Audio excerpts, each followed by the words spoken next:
I'm going to call the meeting for June 13th, the Board of Supervisors meeting, into order. And the first order of business is to say the Pledge of Allegiance, and I've asked Tom Crosby to come up and help with that. Can you turn his mic on? I can just speak up. Okay. Pledge allegiance to the flag of the United States of America and to the republic for which it stands, one nation, under God, indivisible, with liberty and justice for all. All right. Now, this is a special meeting, and most every special meeting, we don't start with the public participation speaking on any item not on the agenda. But I do try to set the tone by talking about decorum and civility and respect that we show each other in these meetings, and hopefully out in the community as well. And with that, I usually give a quote on kindness, because that's my theme for this year, because we are known to be helpful and kind with each other, and so it's expected no less for this boardroom. Now, last week, I gave a quote from Tina Turner, and I'm kind of following in that theme of musicians, singers, songwriters, because I've got another quote from Annie Lennox, musician, vocalist, and award-winning songwriter. And here's what she said. Ask yourself, have you been kind today? Make kindness your daily modus operandi and change your world. All right. So let's see. What do we have? We are going to the consent calendar. And Heather, could you please read what's on the consent calendar? Item number 1, authorizing the National Association of Counties NACO alternate for out-of-state travel to attend the NACO annual conference in Travis County, Texas, July 21st through 24th, 2023, with an estimated travel expense of $2,800.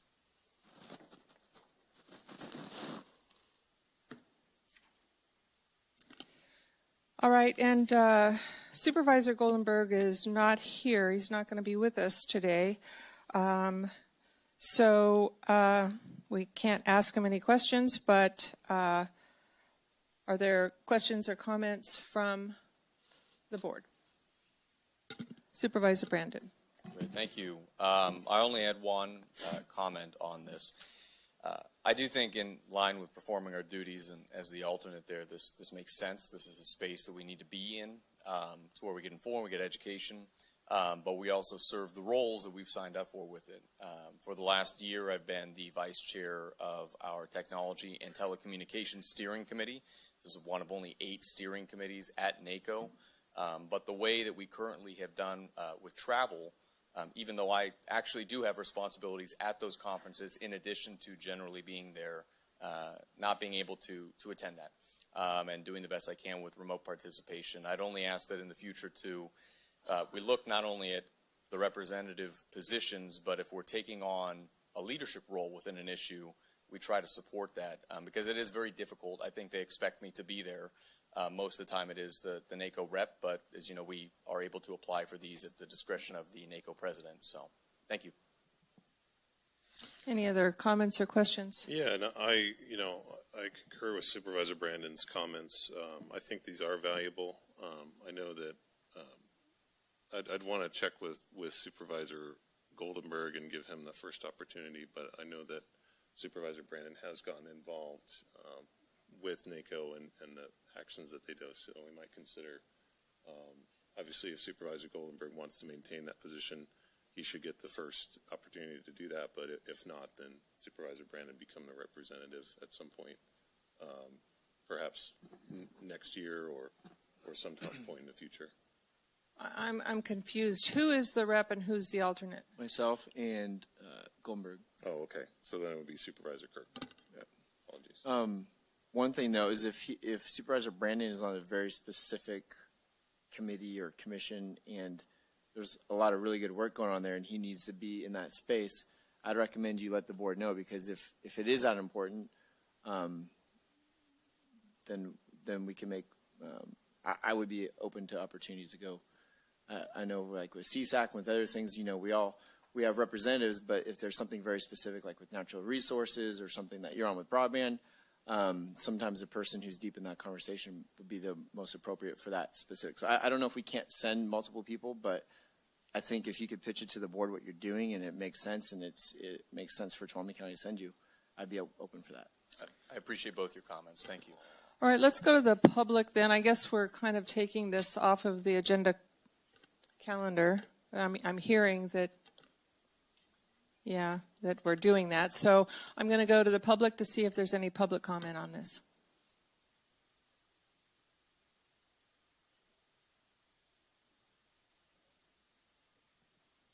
I just find it interesting when the public's allowed to speak and when they're not. If we're in such dire financial straits, it seems to me attendance should be via Zoom. Thank you. Anybody else? All right, I will bring it back to the board for final comments and a motion. I'll make the motion to approve the travel expenses. I'll second. So we're approving the travel expenses for Supervisor Goldenberg, is that correct? I'll move that we authorize the National Association of Counties alternate for out-of-state travel to attend NACO annual conference in Travis County, Texas on July 21st through the 24th, 2023, for an estimated expense of $2,800 for Supervisor Goldenberg. And do I hear a second? Oh, second. Okay. So it was motioned by Supervisor Campbell and seconded by Supervisor Brandon. All those in favor say aye. Aye. Any opposed? Any abstentions? All right, that carries 4-0. All right, moving on to item number 2. Item number 2, consideration of adopting Resolution 65-23 to approve an associate membership agreement between the County of Tuolumne and the California Enterprise Development Authority. And it looks like Mr. Bergstrom is going to be making the presentation.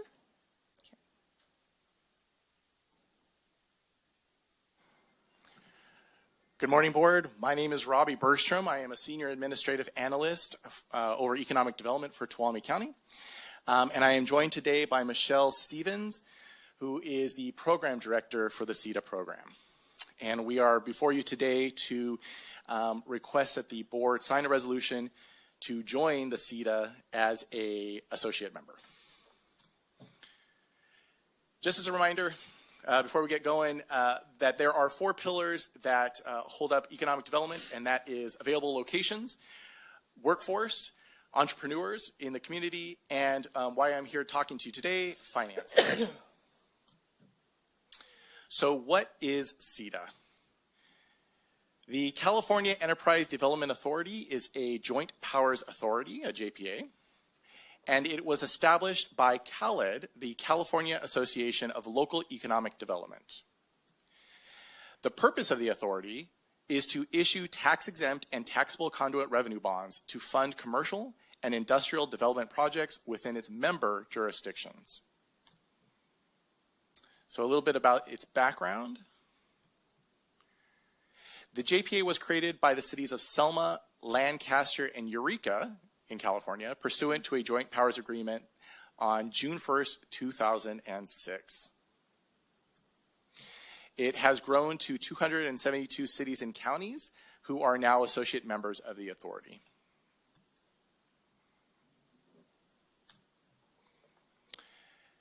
Today, the Board of Supervisors is to consider the resolution approving the execution of the agreement to become an associate member of this authority.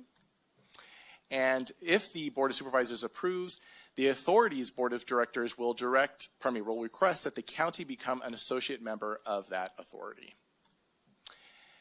So if a member, the authority will assist us as well as for-profit and nonprofit organizations located within our county in financing industrial and commercial development projects and other public purpose projects within the county. One area of this to understand too is that if an organization does receive financing, the IRS requires that for all tax-exempt debt, the Board of Supervisors holds what's called a TEFRA hearing, which is a Tax Equity and Fiscal Responsibility Act hearing. And that is where the public has an opportunity to comment on the use of tax-exempt bonds to proceed with specific borrowing institutions to finance their capital needs.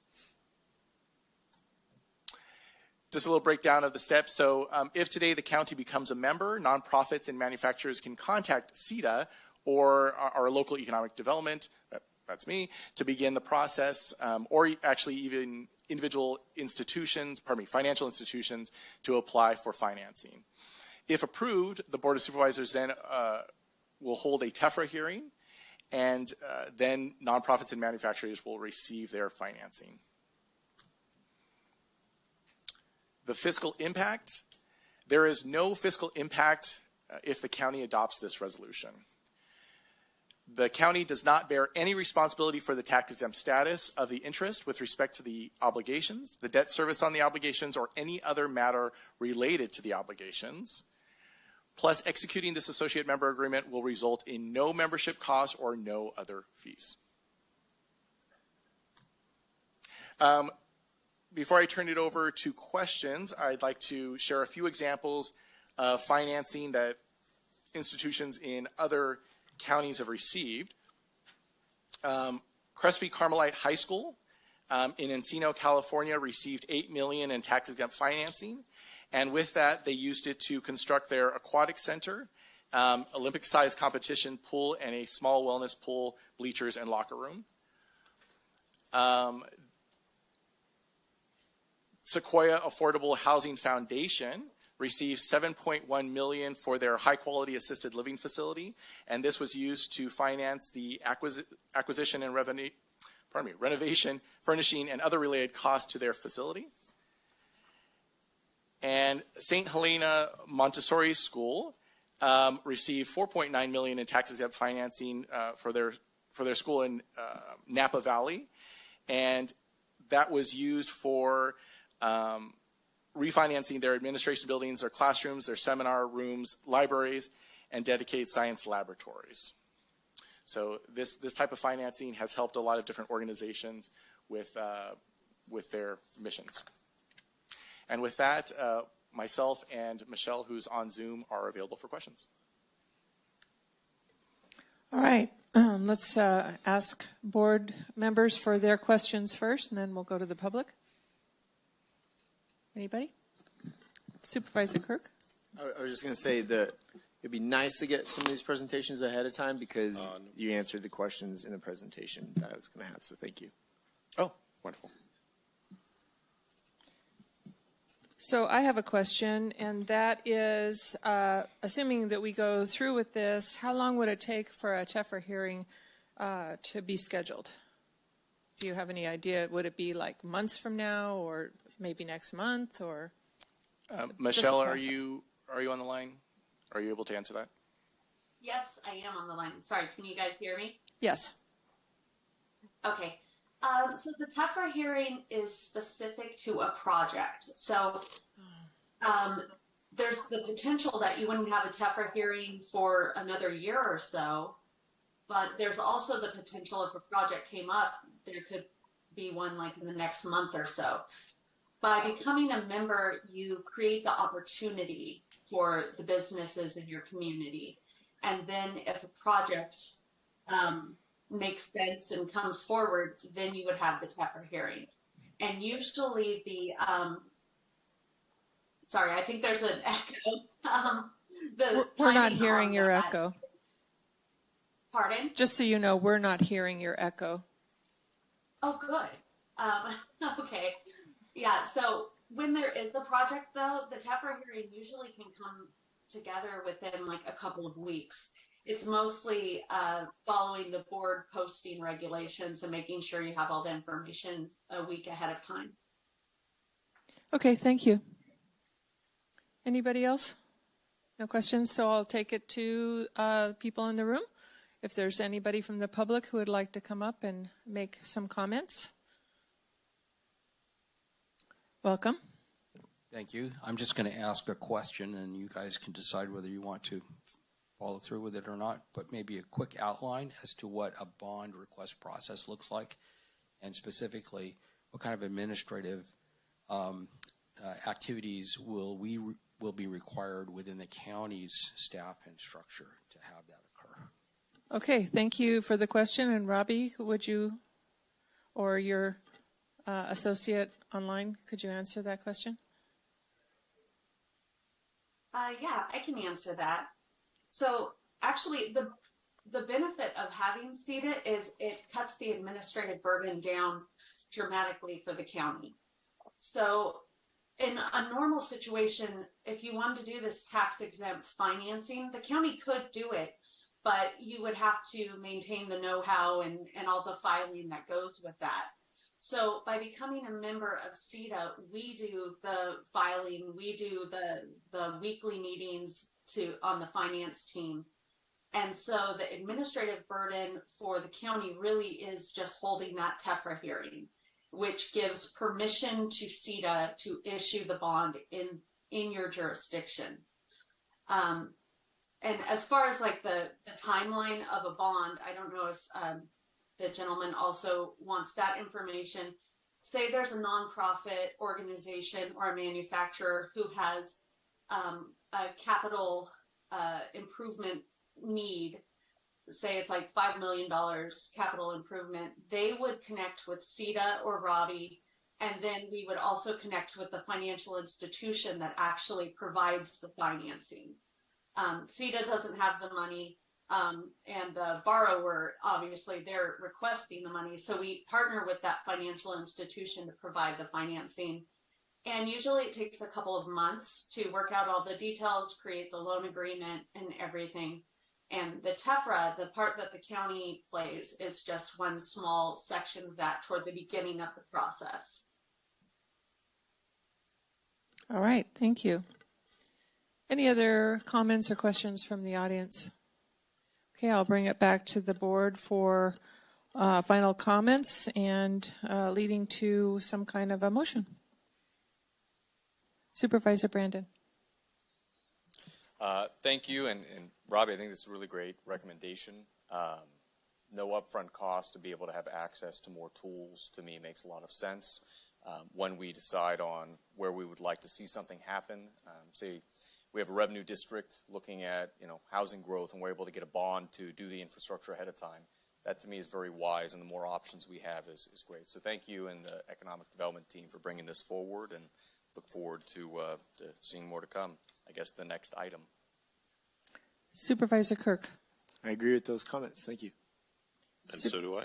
All right. And I don't see a downside on this. I'm looking, and I don't see one. So I'm ready to hear a motion. So moved. Second.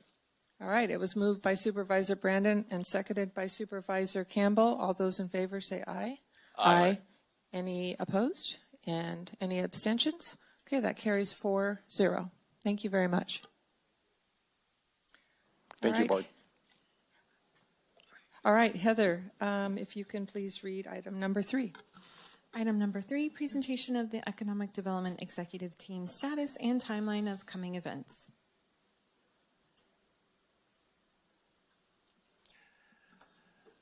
Good morning again. My name is Robbie Bergstrom, Senior Administrative Analyst over Economic Development, and I am joined today by Maureen Mo Frank, Capital Projects and all-around superhero. So, and I am talking today about economic development and our executive team.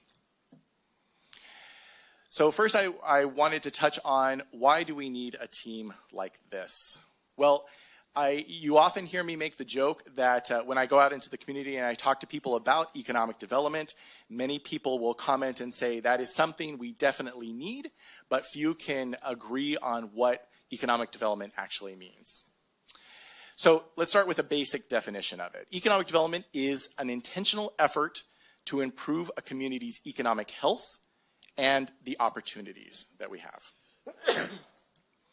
But that leads to a very important question. What do we need to do to help our community improve? With this, I often turn to a quote that is attributed to Albert Einstein, and it reads, "If I had an hour to solve a problem, I'd spend 55 minutes thinking about the problem and 5 minutes thinking about the solutions." So that's just to say that we need to take the time to explore what are the issues that we're facing, what are the barriers that comes to people who are wanting to start a business, for example, and what can we do to help grease those wheels. So many of the challenges in our county are not new. Some of the issues have existed for a long time. Most are very eager to get results. Many members of the team, many members of the community, and myself as well want to get to the point where we start seeing results. But we can't solve a problem until we understand what those problems are.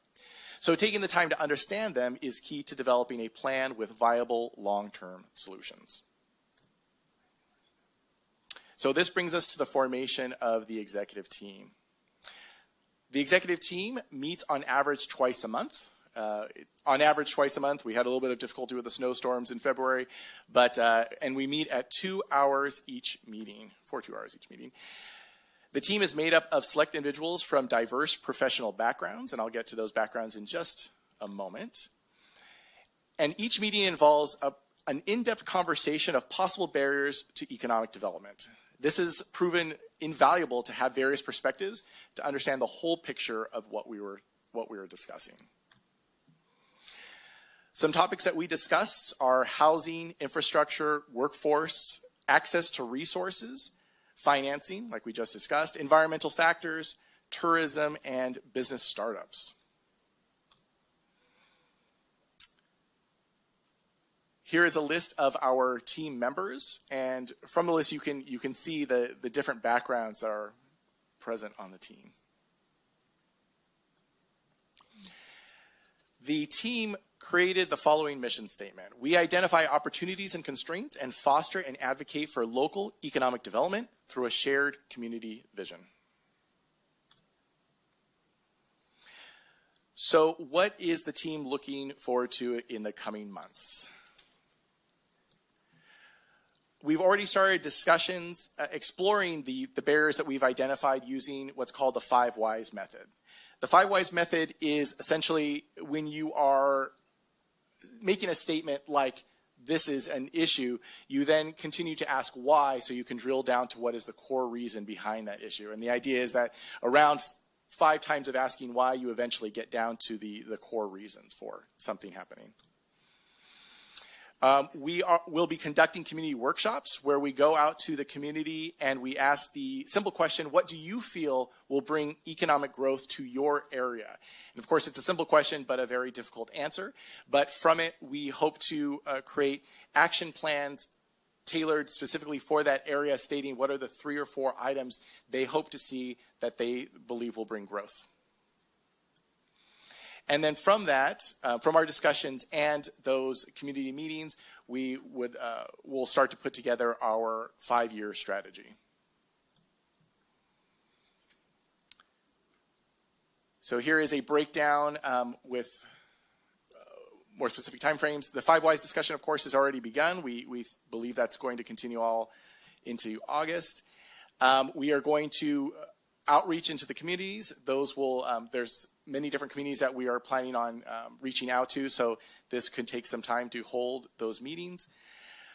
The team will also be conducting a SWOT analysis. This is where we look at the strengths, weaknesses, opportunities, and threats that are facing Tuolumne County and incorporate that into when we select our priorities. We hope to select about 3 to 4 priorities that we want to put our focus on. Of course, as the saying goes, that if everything's a priority, nothing's a priority, so we want to make sure that we select our specific focus. And then from that, we will work to develop our strategy, our 5-year strategy.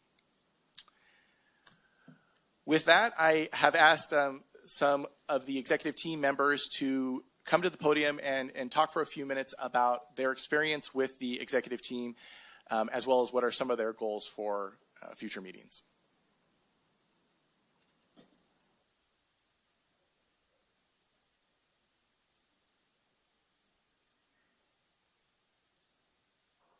I don't know where the rest of the team is, but here we are. Here we are.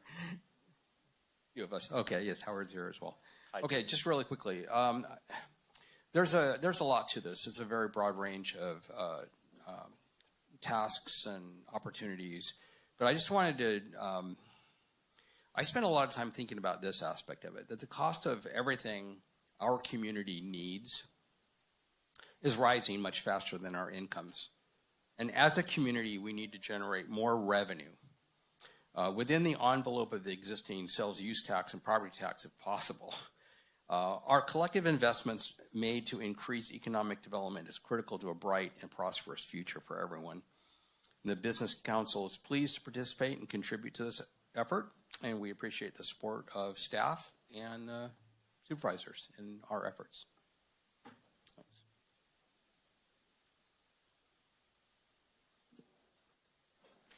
Just a quick comment also. I apologize. We have very good attendance at the team meetings, but for this meeting, we actually had a lot of people come back and say that they were on vacation during this time. So, yeah.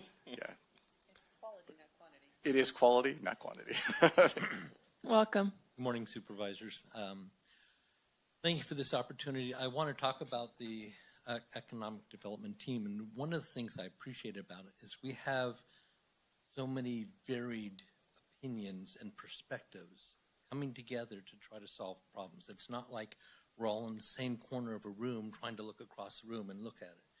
We're trying to look at it from, the circumference of the whole problem surrounding it, understanding all the aspects. And I represent probably more than the others small businesses, very small businesses to medium-sized businesses. Here in the county, I've probably helped about 300 businesses in the last 7 years through the business consulting I've been doing.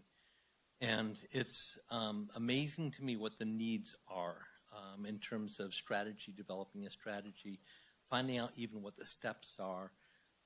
People just don't know how to go from one step to another, what steps are. Coming up with financing is huge. And so I applaud the board for proceeding on the CETA recommendation today too. But coming from all this is looking at what are some of the baseline problems that we solve, infrastructure problems, jobs and people and housing. Those all impact economic development because if people don't have housing, they can't stay here. If they don't have good jobs, they can't work here. If they don't have schools and things, their kids can't stay here. So all of these things come together. It's not our job to solve that. That's really more in your court. However, to the aspect that it impacts economic development, we're definitely involved in trying to come up with solutions and assist with that. So thank you very much for listening. Thank you. So does that conclude your team? No, one more. Okay, good. Thank you.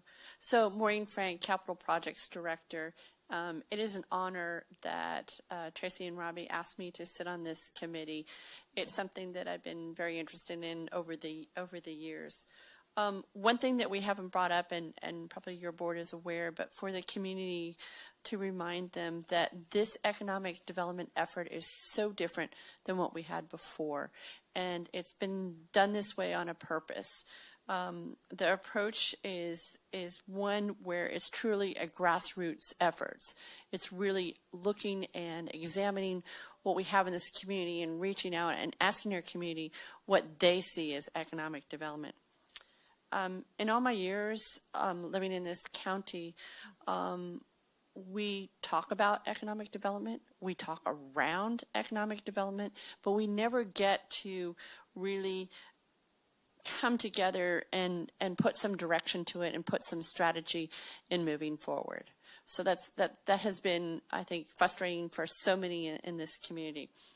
So as we look forward, it's important that as an executive team and then working with our community, we really look at what should we look like and what steps should be taken in regards to achieving our economic strategy that we want to put together.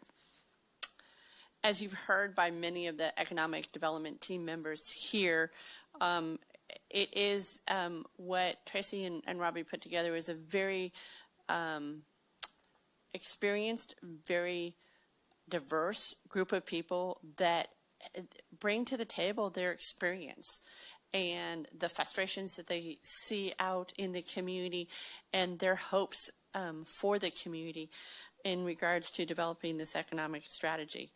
When we first started out as an economic development team, you know, we were asked about our vision and what we saw for economic development. And for me, it's really a holistic approach, just like you heard from Howard and Tom. You know, it's not just one singular focus. For me, I really see it as 4 big pillars. And those are job training, business development, job creation, housing, and then infrastructure. And if we just focus on just one of those pillars, we really won't get anywhere. We might solve a few problems in one category or one area, but really for all of us coming together and looking at all of those, I think we'll have a better chance of developing a real good approach to economic development and looking at where we want to be as far as the community.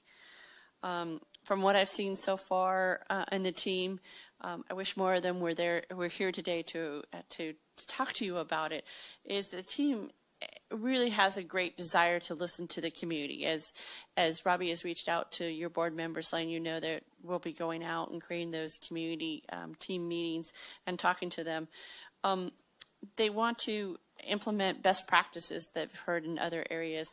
We're going to be discussing innovative and collaborative economic development opportunities as we go forward and put together this strategy. I'm looking forward to this coming year. It's exciting to have these conversations and really to hear from the public. So I really hope that they take this opportunity to give us their input and to make a difference in Tuolumne County. So with that, I will let you know that your executive director, Robbie, is doing a phenomenal job in gathering us all together and facilitating really good meetings to make sure everyone is heard. Thank you. And before I go to the board members for questions, I wanted to ask CAO Riggs if she had anything to add. Good morning. Thank you. Some of what I was going to hit on, actually, Mo already did. So thank you, Minna. It was great. It's perfect. So this is the first time Robbie has come before you, and I'm disappointed that we didn't have the whole team for you here, but maybe we can do that again in the near future for you to meet them and hear more from them. But as you may remember, this was something actually Supervisor Brandon helped me kind of with a different way to approach economic development that I really liked, which is really a way that we do work in the county administrative office traditionally, which is through one of our analysts to work with the community and our collaborators to move something forward. And this was truly different for economic development this time, and we did exactly what Mo was hitting on, was wanting to pull local leaders together as this executive team to speak and speak into the issues and their concerns and help move this forward. But also then to go into the community, each of the communities, and hopefully you will be engaged when we get into your communities, and develop these local strategies and plans based on that community's values and goals. And then eventually what you would have is a whole myriad of plans that would fold up into one large plan that would be reflective of our county as a whole based on the core values and concerns of each of the communities that we want to address. So I'm excited about this. Robbie knows I can be a little impatient at times because I'm like this, but the team has made it clear. And we've just switched more, so now Eric is participating more than I am. But the team has made it clear that they want to take the time to address some of the challenges and concerns and really look at them and discuss them and move through them. So very excited. This is the first time we will get Robbie before you more often so that you can hear the strategies that they're addressing, their solutions, and then as they have questions, or maybe for you to also ask questions of them and give some feedback, I think it's critical. And we just want to say we're thankful for this opportunity to approach economic development in a much different way than we have done in the past. So thank you. Thank you. So now I'm going to ask the board if they have questions, and we'll start with Supervisor Campbell. Oh, are we doing questions or? Clarifying questions first. Okay, I don't have any clarifying questions. Okay. Supervisor Brandon. Great, thank you. No, I'm not doing comments. Really appreciate you being here. Very excited for this. It's just a few technical questions. You mentioned working with communities. I was wondering what defines a community? Is that through community elements, or is that through townships? Which ones would be included in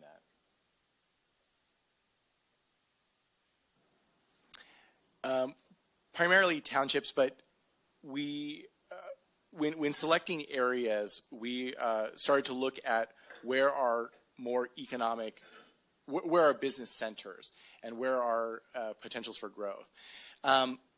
They're not finalized. What are the locations? I've reached out to each one of you to get suggestions on where you think are other areas that you feel that we should reach out to, and who are people that we should talk to, and locations that we should hold these meetings. So the list is not finalized at the moment, but that is the general idea. Where are some economic centers? Okay, great. Thank you. I wanted to ask, too, between the different communities, how do we fit that together where either they are specializing to differentiate themselves, kind of unique economic development, and also having an economy of scale across, say, 5 different townships want to do infrastructure or housing projects?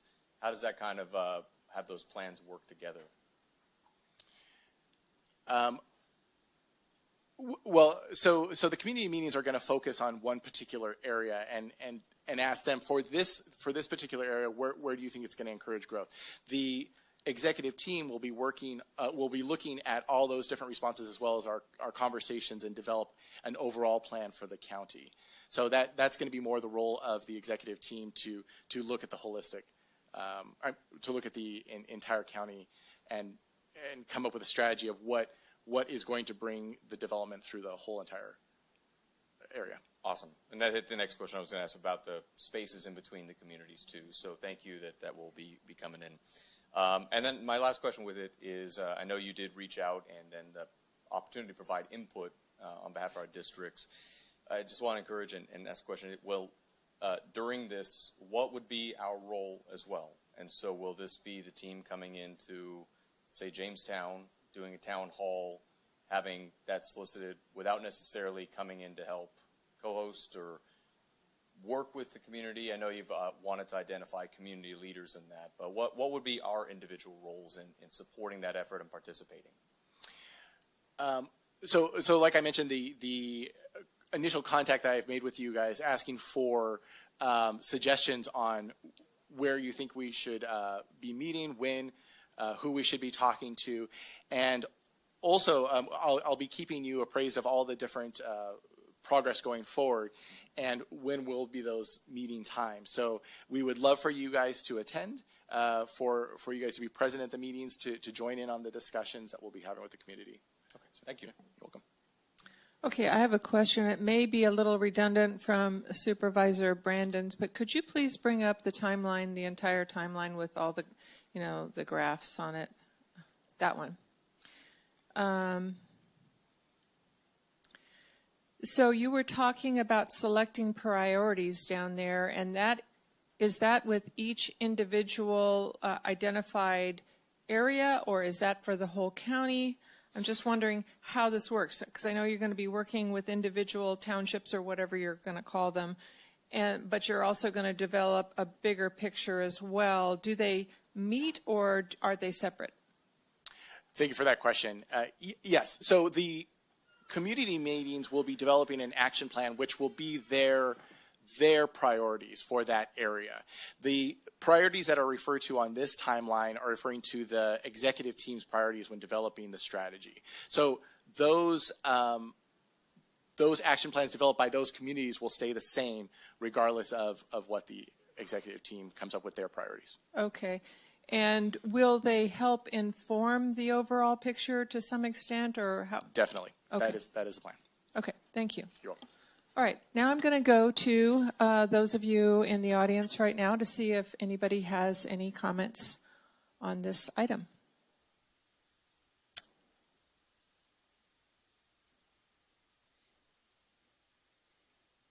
Hello.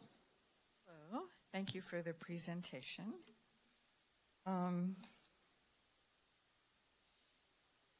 looking at Meet Our Team, and what I see are a lot of the same names I see on lots of boards around the county.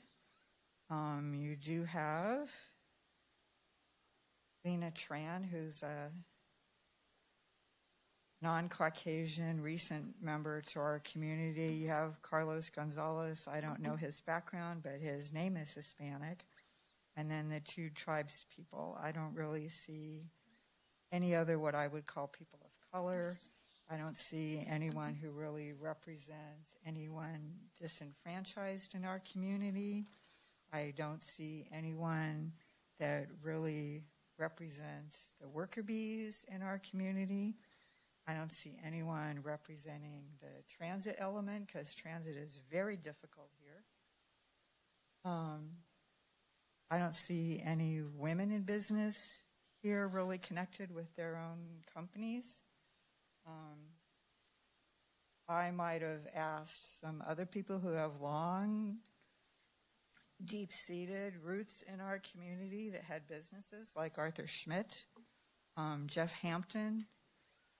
Jim Garcia is a new person to our community who's kind of interested in what's going on. I would have liked to have seen maybe Cindy Zielinski. I don't see anyone here that really appears to be from the South County. So I'm just a little concerned that this is just the wealthier white people in our community that I see everywhere. Thank you. Anybody else? All right, seeing none, I will bring it back to the board for your comments. And Supervisor Kirk, you said you had one. Sure. So a few things. So I've been up here for 5 years. I was here when the other economic development, whatever it was disbanded. And then Cole came about, and there's kind of been like, I'll just tell you how I feel.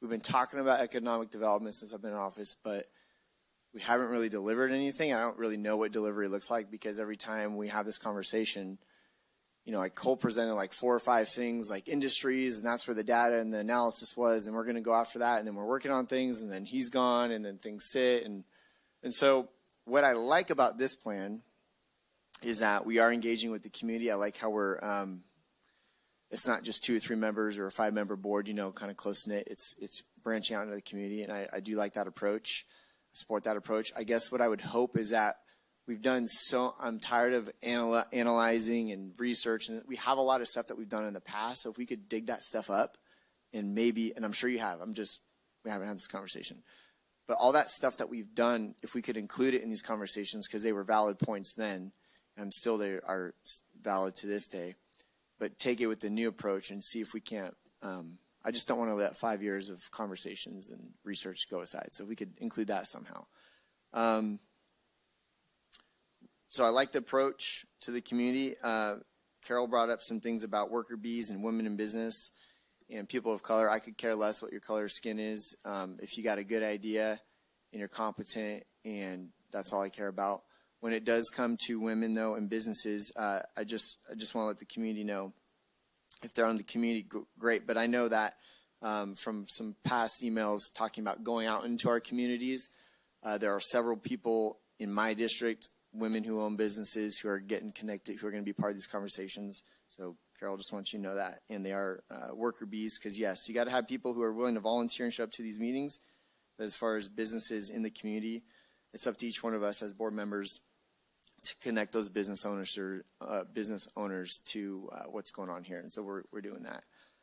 So that's kind of it. That's my comment. If you guys could take that. Again, it's just one board member, but I know we were excited about some things that Cole was working on, and some priorities and some data that was brought forth, and you know it's gone by the wayside. So I know you guys can figure out a way to maybe piece it together.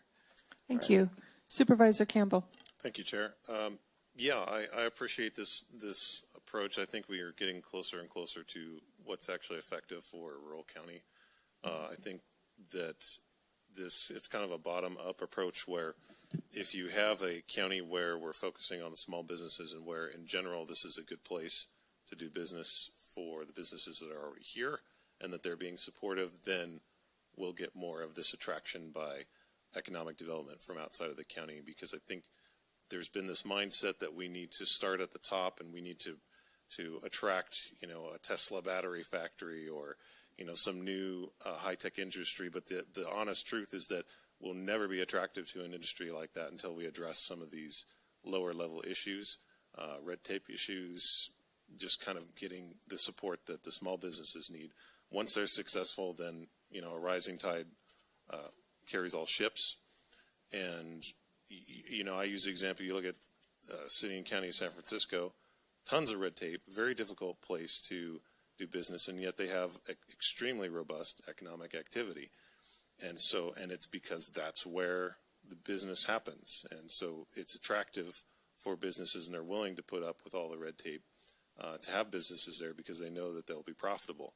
We have kind of the opposite effect here where there's relatively minimal red tape.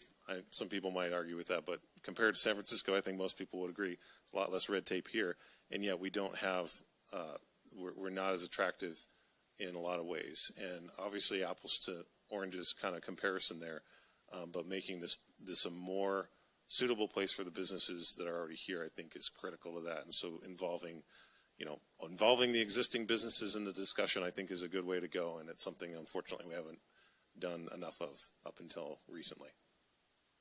Thank you. Supervisor Brandon. Great, thank you. I always have comments. Want to speak to, you mentioned, housing and jobs. If you can't find a place to live here and you can't find a good job, the only folks that would be able to stay up here without jobs would be those retired on pensions and that, but who works in the businesses, who starts a lot of our companies here, who provides opportunity for others. And I think we have gone a long way since when I ran for office, coming in where I don't know if we were talking about it, we're coming on the tail end of what Supervisor Kirk had mentioned, which was a nuclear explosion of what our previous economic development efforts had been. I think we've been trying to figure out what we can do since then, and we've been taking some really good action because I don't think it's just within this team, but we're talking about the advocacy on broadband. We're talking about trying to get grants for fixing up Main Street, sidewalk areas and that. It's not necessarily just bringing in a business, but it's trying to make this a more attractive place to live and to invest. The Title 17 upgrades, where I think we're going to, when that comes back, have huge amounts of streamlining and flexibility and more compliant rules for builders to, at the end of the day, expand housing and make it easier to put a business here. So I think we've done a lot so far, and I do agree with the sentiments that I don't want it to be just plans and ideas. I don't want it to be redundant. I want it to be something that is tangible, something that is new, and like Supervisor Campbell said, it might not be just the big exciting ideas. I love big exciting ideas. I think there's great space for that, but it also could be that some of our businesses aren't competing online because they don't know how to, and there's great resources that are already in availability. Howard's a perfect example. I don't know how many people I referred to, probably 100 people at this point, and talk about them all the time, and SBDC and this business nonprofit services and all these different groups. And the awareness is just the lacking thing. It's just getting those people to know what resources are there. So I think this is a really important investment. I don't think it's fire and forget. I think we have to be braiding this to absolutely everything. And at the end of the day, hiring the person coming in that has the big ideas and is pitching all that, I think is not a great strategy. I think what we really do need is an effective project management that pulls together the people already doing this. And this is exactly what I'm looking to come forward, is a tight timeline, talking about how we're going to get there, what are we going to have at the end, from people that actually know what they're talking about, that are already doing these efforts. So on all of that, I think this is really good. I did want to state, though, one thing is it's mentioned with grassroots up. And I have a little issue with that, which might be like, well, why is that? I think top-down is the wrong strategy. I don't think we can go and dictate what needs to happen within the community. But on the other side, too, we're elected in a lot of meetings about what the state and federal opportunities are, what regulations, the fire hazard mapping. We should be aware of a lot of these changes that most of the public pay us to go to those pretty boring meetings to be aware of that and make better decisions. I think as much as possible to help it through a lens of what we see as the elected representatives of the district, to have that merge, I'd say like a middle up, would be really important. I remember when we had the the P money or whatever that came in, we asked the community, well, what would you like to see this to? I think a couple people said water parks. That's where we should put it. And not to discount it, but, there are these opportunities I think we need to take advantage of that won't just be what do we want to see, but there may be an area that doesn't want housing. And we have to force and push the conversation to say we need housing in this community, even if you individually don't. But where do we put that and how do we plan for it that is the most appropriate? That I think is really going to be important. So the other thing too is making sure that we're doing education through this on some of those state and federal opportunities. So are we letting them know about how, for example, we can take advantage of the Inflation Reduction Act, or some of the grant funds? There's more grant funds out there than ever before, or some of the economic tools like infrastructure districts, or the bond, that we just talked about as well, bond agencies. And working with our partners. So anyway, I don't think we should reinvent the wheel. I think this is a really strong start. I would encourage it to, I think, work with the district representatives more so, not just in initially selecting who we should talk to, and not just being a member at the meeting, but really in conjunction. Because I spend almost every day meeting and talking with the people that I represent and the businesses there, and also being in these spaces of knowing what's kind of coming down the pipeline. And I think both are going to be kind of needed to figure out what we need to do. Other than that, please let us know what you need, and I think you're doing a great job so far. And I just wanted to say that I'm excited about your executive team. I think you've put together some good people. You can't have the team get too large, and it's pretty large, because then you become immobilized by just the number of opinions and directions.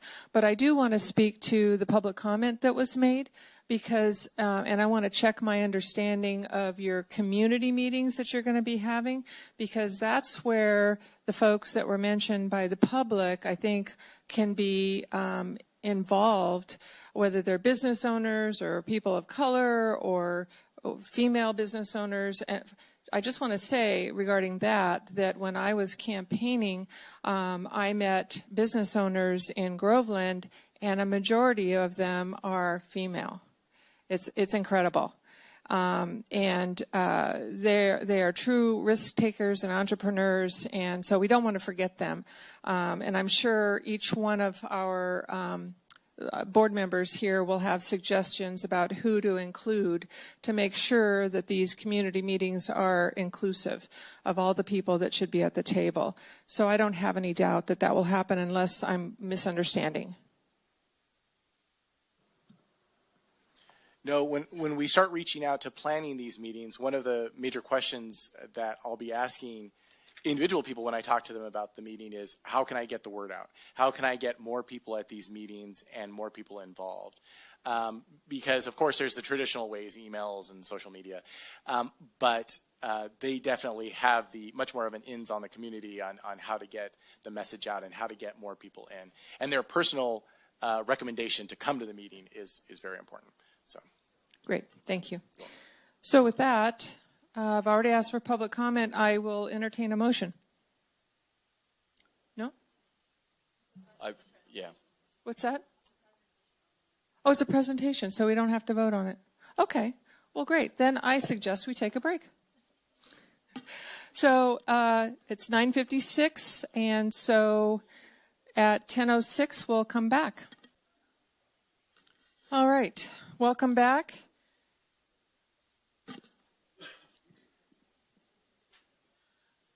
All right, welcome back. And Heather, would you please read our fourth agenda item? Absolutely.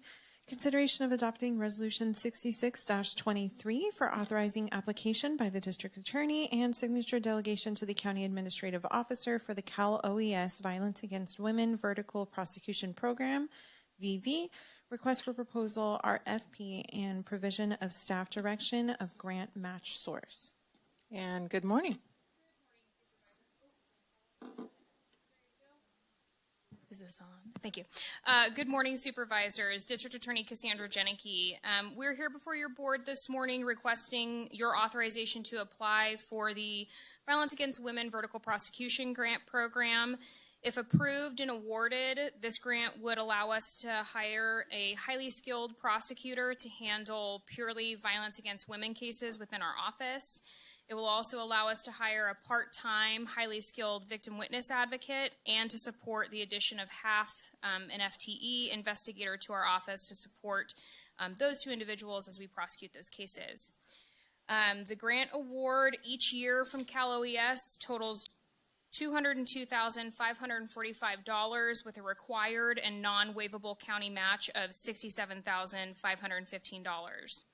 We are also seeking your direction, if approved, to apply on how to pay for the match requirement, as it is not currently accounted for in this coming fiscal year's budget.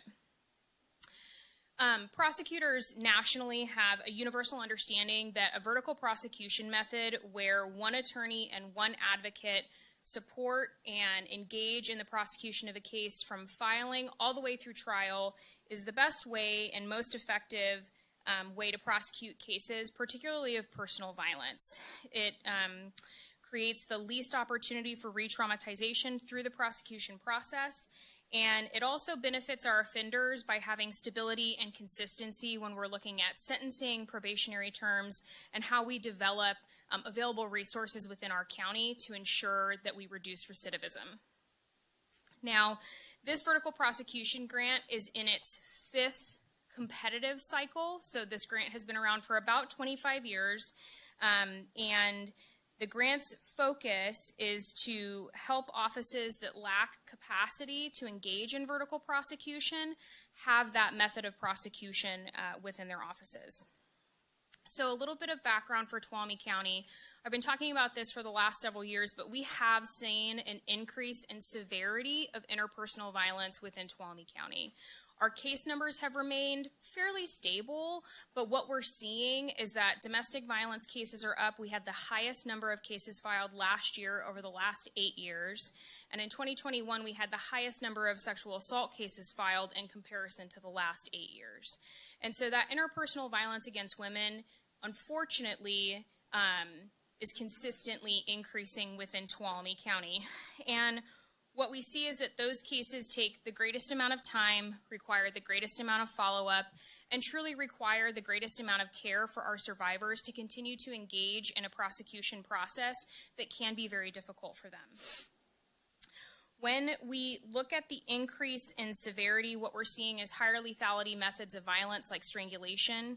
We're seeing a higher number of weapons being used, whether it's sharp-bladed weapons or firearms. And for the third time in the last 3 years, we have had domestic violence fueled attempted murders within Tuolumne County.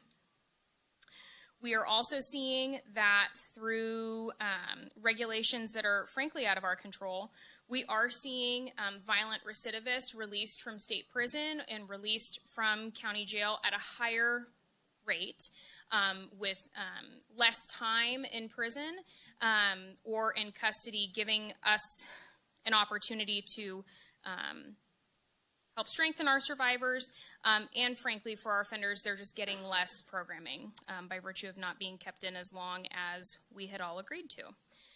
So what does that mean is we're seeing less we're seeing less successful community reintegration, and we're just seeing higher rates of domestic violence recidivism. When I interviewed for this position, I told this board that I was going to apply for more grant opportunities.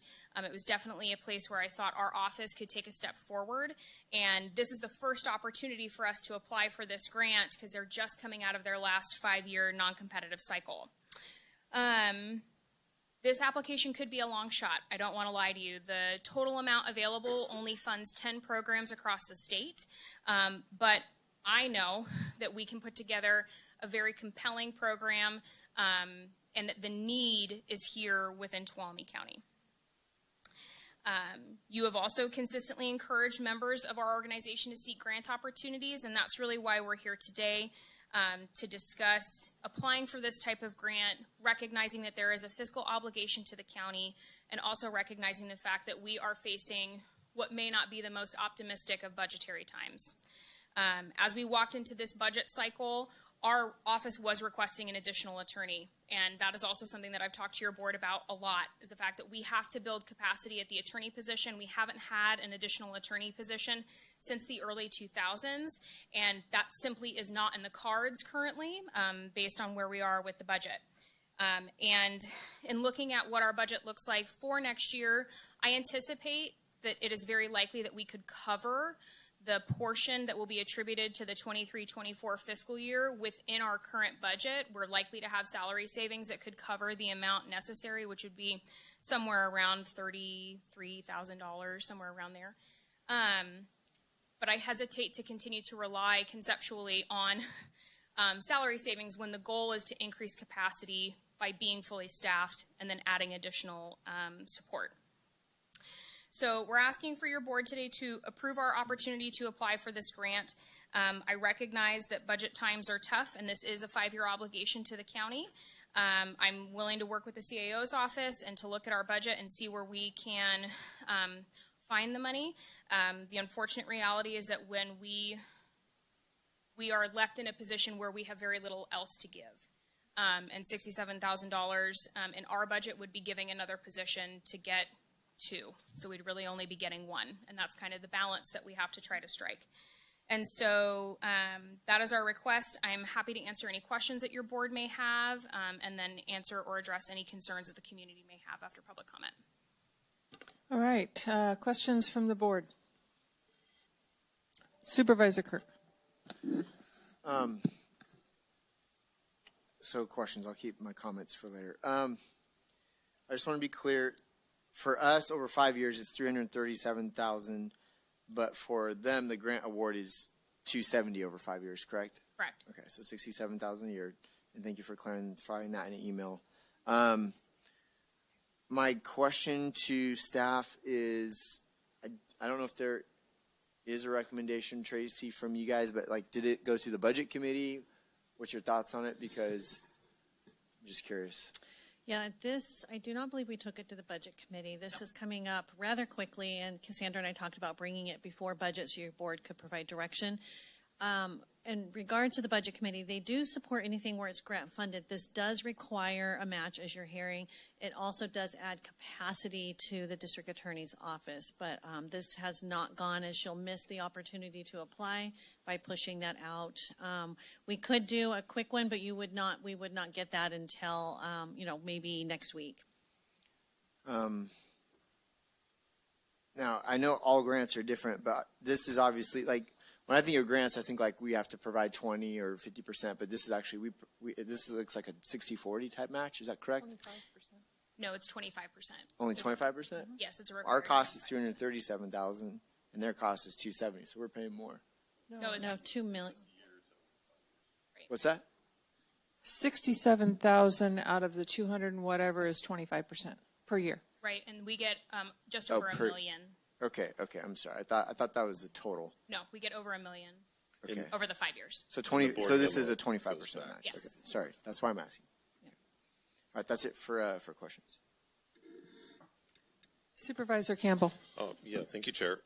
So do you have any vacancies currently in the district attorney's office? Thank you for the question. We do. So the assistant to the department head position is currently vacant, and we also have a DDA 2 position that is currently open, and we are actively recruiting for the attorney position. Okay. So do you anticipate hiring for this, if this is a newly created position, do you anticipate hiring internally or externally? I guess it depends on what you do.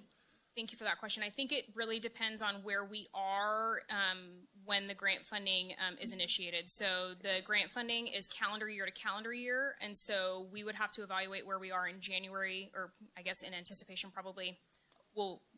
Award would happen probably in October, and so we would be evaluating in that second quarter of next fiscal year where we're at and what we'd pay for it, and whether or not we would just run it as an internal recruitment or open it up. Okay. Because there is a possibility that if we are able to recruit for this position as a highly skilled prosecutor within our office, that would open another general fund position to add that capacity by hiring a new member of our team. Yeah, and that's kind of what I was getting at, is that by taking that more experienced, higher level attorney, putting him into this grant funded position, you then open up an entry level position at a lower cost per, Absolutely. And so there's a cost savings there potentially. Absolutely.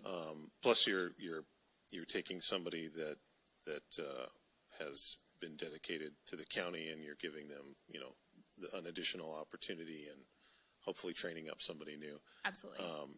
And I know, from what I understand, these domestic violence and these types of crimes are some of the most difficult to prosecute because there's kind of the he said, she said element to them often.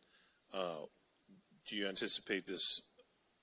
Are all of those types of cases going to be shifted onto this, or do you have an upper? It sounds like there is an upper limit to the caseload that this position can have. And so I guess my question is, how do you anticipate that creating capacity for the other attorneys that now won't have to prosecute those cases? Thank you so much for that question. So our office in prior years had been able to utilize a vertical prosecution modality for domestic violence cases. We shifted that about 2 years ago for a variety of reasons, but not the least of which was the very significant burnout that we saw in our employees by just focusing on those cases. Because it wasn't ever that they just had those cases. They would have those cases plus another portion of a caseload. And so what this position allows us to do is twofold. One, it allows and requires that the highly skilled prosecutor have a reduced caseload. So this person will probably have anywhere from 60 to 70% of the normal caseload that our attorneys experience in our office. What that does for our other attorneys is it takes those really difficult, very intense cases from them, allowing them to have a little bit of a higher caseload, but to focus on different types of cases, and then gives the person who is doing these cases the opportunity to really dive deep. The other problem, well, not problem, the other opportunity that this provides to us is that this highly skilled prosecutor will be focusing on our most severe cases. So we're talking about our sexual assault cases, our cases where we have individuals who have domestic violence prior convictions or prior arrests, so they are already recidivists, individuals who perhaps have prior strikes, things of that nature, and as I mentioned, a focus on those higher lethality types of crimes. Additionally, this person, as a portion of their job, it's one of my goals to reinstitute the domestic violence multidisciplinary team. There's a big shift at the state level to focus on engaging domestic violence survivors in much the same way that we do sexual assault survivors. And so this person would be critical to us being able to reinstitute that type of team that we lost when a shall became a may in 2012. Yeah. So. Okay. Thank you very much. I appreciate it. Thank you for your questions. Okay, and I just wanted to review what you said, make sure I understand it correctly, that this grant for $67,000 some odd dollars will allow you to hire a prosecutor or from within, and a half-time victim witness advocate, and a half-time DA investigator. Correct. All for 67 point whatever thousand yes. dollars a year. 67.5. Yes. Okay. That was my question. I mean, a year. In a year, exactly. A year for 5. Yeah, Supervisor Brandon. It's a good deal. That did bring up just one question I had on that. So, looking at what it costs for a especially experienced prosecutor plus those additional positions over a 5-year period, $337 does not seem enough to cover that. That seems like that wouldn't be enough to cover just the prosecutor position over 5 years. So, how does that work? Absolutely. So that is correct. It wouldn't cover the cost of even the prosecutor over that time period. The prosecutor over that time period, it may cover 2 years of that, maybe, depending on whether or not the person has any longevity, but we couldn't even get close. That's a per year allocation. So make sure that what you're seeing in her memo is a per year. It's that amount for 5 years. That's where I think some of the confusion is coming in with you, maybe Supervisor Kirk, is that those few $337,000 is per year. Our match for that is $67,500 per year. Correct. Calendar year, just to make it clear. I see. Thank you. That does clear it up. I was reading through the financial impact and I didn't quite understand that sentence. Thank you. All right, so with that, I'll take it to the people in the audience to see if any public comment would like to be made.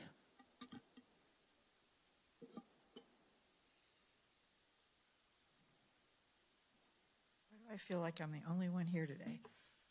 So it's really hard to pick up the newspaper or hear our other local media, and story after story after story are, criminals in our community. I mean, they'll whip out the story out of their pocket and say, hey, look, I was in the paper and I was.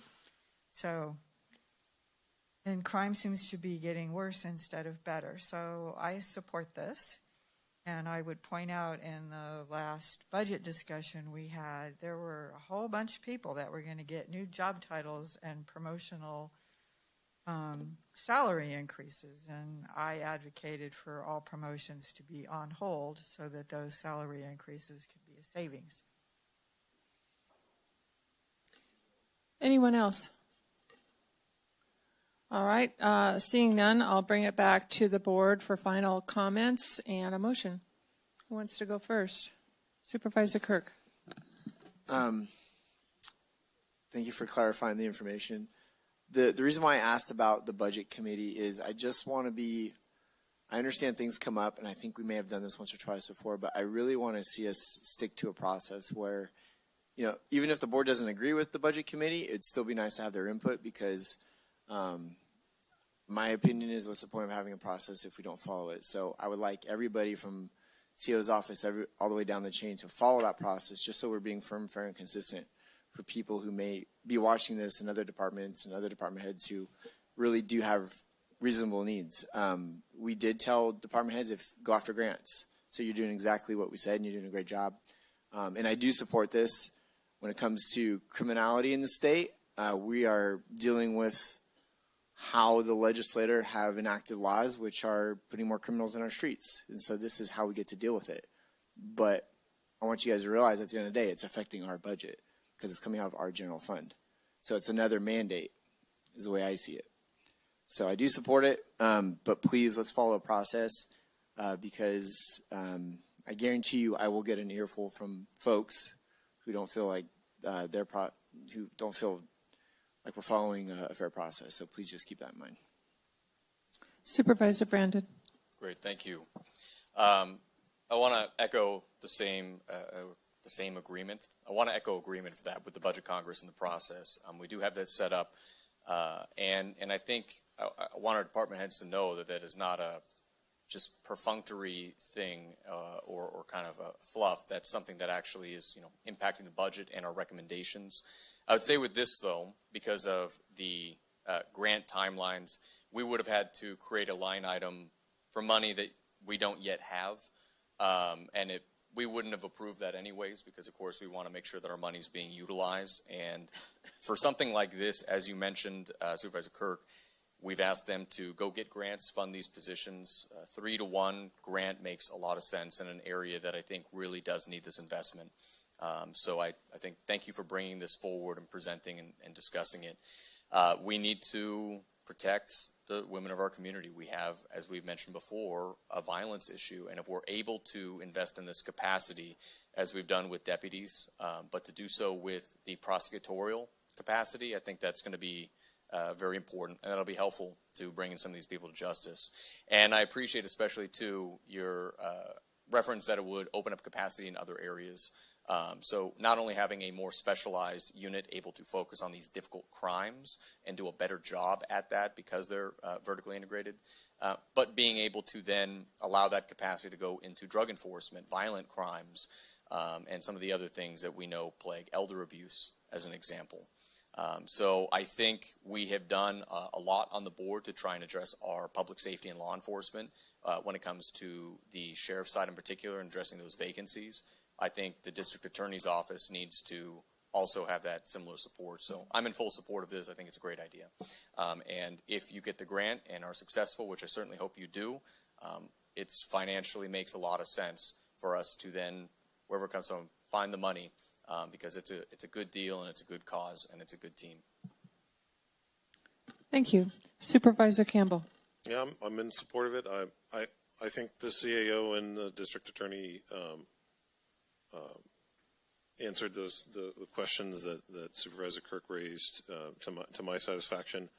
And this is something that it makes financial sense to pursue, and it absolutely makes criminal sense to pursue, because we want to go after these crimes as vigorously as we possibly can. And if we have this opportunity to hire somebody who specializes in an area that I think is critical for the safety of our community, we absolutely should take that opportunity. So full support. All right, I've got 4 points to make. Number one is we really don't know if Cassandra will be successful in getting this grant. I have high hopes. I have feelings that their abilities are great, so I'm hoping that the state sees to it to award this grant, but we don't know at this point. Number two, I would ask that the DA look into community partners, whether it be CNBC, whether it be Sonora Area Foundation, or others, to see how they can contribute to our 25% match to defray those costs. Because, we have that time to do that. Number three, the problem with the budget won't be this year at only $33,000, if I understood that correctly, because we won't hire with this fiscal year. It'll be with the following years. So there is a big commitment to make there, and that's why I'm suggesting that we bring in other partners to help with that 25% match. And then fourth point is I think this is brilliant. It will increase capacity at the DA's office. We need that, not only to prosecute the perpetrators, but also to help better protect our victims. So those are my comments. And I am willing to entertain a motion. I will move on staff recommendation for the grant. I'll second. Okay, it was moved by Supervisor Brandon and seconded by Supervisor Campbell. All those in favor say aye. Aye. Any opposed? Any abstentions? Carries 4-0. Thank you very much. Good luck. Good luck. Yep. Okay, Heather, we are on number 5. If you'll please read that. Discussion and direction on support for the Tuolumne County Water Agency. All right, I'm going to start this off. I'm sure most of you have read the blog. I was not willing to go down without a little bit more looking at this water agency proposal and coming to some kind of an agreement, hopefully, before the end of today. I have prepared a proposal, and I'd like to just go ahead and read it for those of you who may not have it before you. There should be some, I believe, on the back table. Is that right? Some of these? Okay. So first of all, I wanted to go back to the presentation that we had last week by John Mills. And I wanted to honor the remarks of all the board members from that meeting of June 6th by adding that the Tuolumne County Water Agency will actively seek out grant funding to pay for part or all, if possible, of the natural resource analysts and water agency managers' costs. Also, that the Tuolumne County Water Agency's actual expenditures would not exceed the adopted budget amount and would hopefully be reduced through the fiscal year via grant funding. Number 2, the natural resource analyst position will be restored and the costs associated will be included in the 23-24 budget. The funding for the water agency manager will be placed in the 23-24 budget. The chair of the Board of Supervisors and Water Agency will seek to resolve any issues regarding this funding so that a contract can be executed on or before July 1st, 2023. The third point, the operational structure of Tuolumne County Water Agency will incorporate the County Natural Resources Committee as an advisory to the Water Agency. Therefore, the body of this committee will be expanded to include water districts, tribes, if not already included, and other water-related representatives. At these Natural Resource Committee meetings, the Water Agency will report out on activities and will seek input and assistance from those who are part of this committee. The Natural Resources Committee will be chaired by a Water Board member, Tuolumne County Water Agency Board member, and will include reports from the Natural Resources Analyst and the Water Agency Manager. The fourth point is Supervisor Kirk has offered and opened up his seat as one of the two board members to interact on a day-to-day basis with water agencies inside and outside the county. Therefore, if this proposal is accepted by a majority of the board will need to decide who should fill Supervisor Kirk's seat for the remainder of this calendar year. So we decide committees on a calendar year. Fifth point, the Tuolumne County Water Agency Board will meet as a full board of directors quarterly to review the progress made, discuss issues at hand, and vote on action items moving forward. Depending on the subject matter, this could occur in open or closed session. And the sixth and final point, priorities for the coming year's work will be established based on the June 6th, 2023 Water Agency presentation of materials, and that's included right here. These are the strategies that we've started. And will be further refined into tasks and subtasks. We hadn't gotten there yet, although we have some ideas about that already. So this page on strategies, a strategic mission overview, will be broken down further into tasks and subtasks with areas of accountability to focus on. The Natural Resources Committee will meet before these quarterly presentations to the board to make their recommendations before being adopted by the full board. And I think our CAO had something to add. There's some difference in the budget from last week. So I'll let her go ahead and explain that. Yes, so just so the board has a clear picture. In this, I had sat with, in our office, we talked about if we were to proceed with this, the type of individual we'd be looking for. Our recommendation is a senior analyst, someone who has 10 to 15 years of work experience that can be independent and provide the level of support we need. That's why you see an increase for that. And that includes full benefits. If we had someone who didn't take family benefits, that's like almost $24,000 a year for a full benefit package for a family. We have the placeholder for the water consultant, and then training and supplies. And again, this is a gross number. It doesn't mean that that will be used. The total amount needed is estimated about $171,000.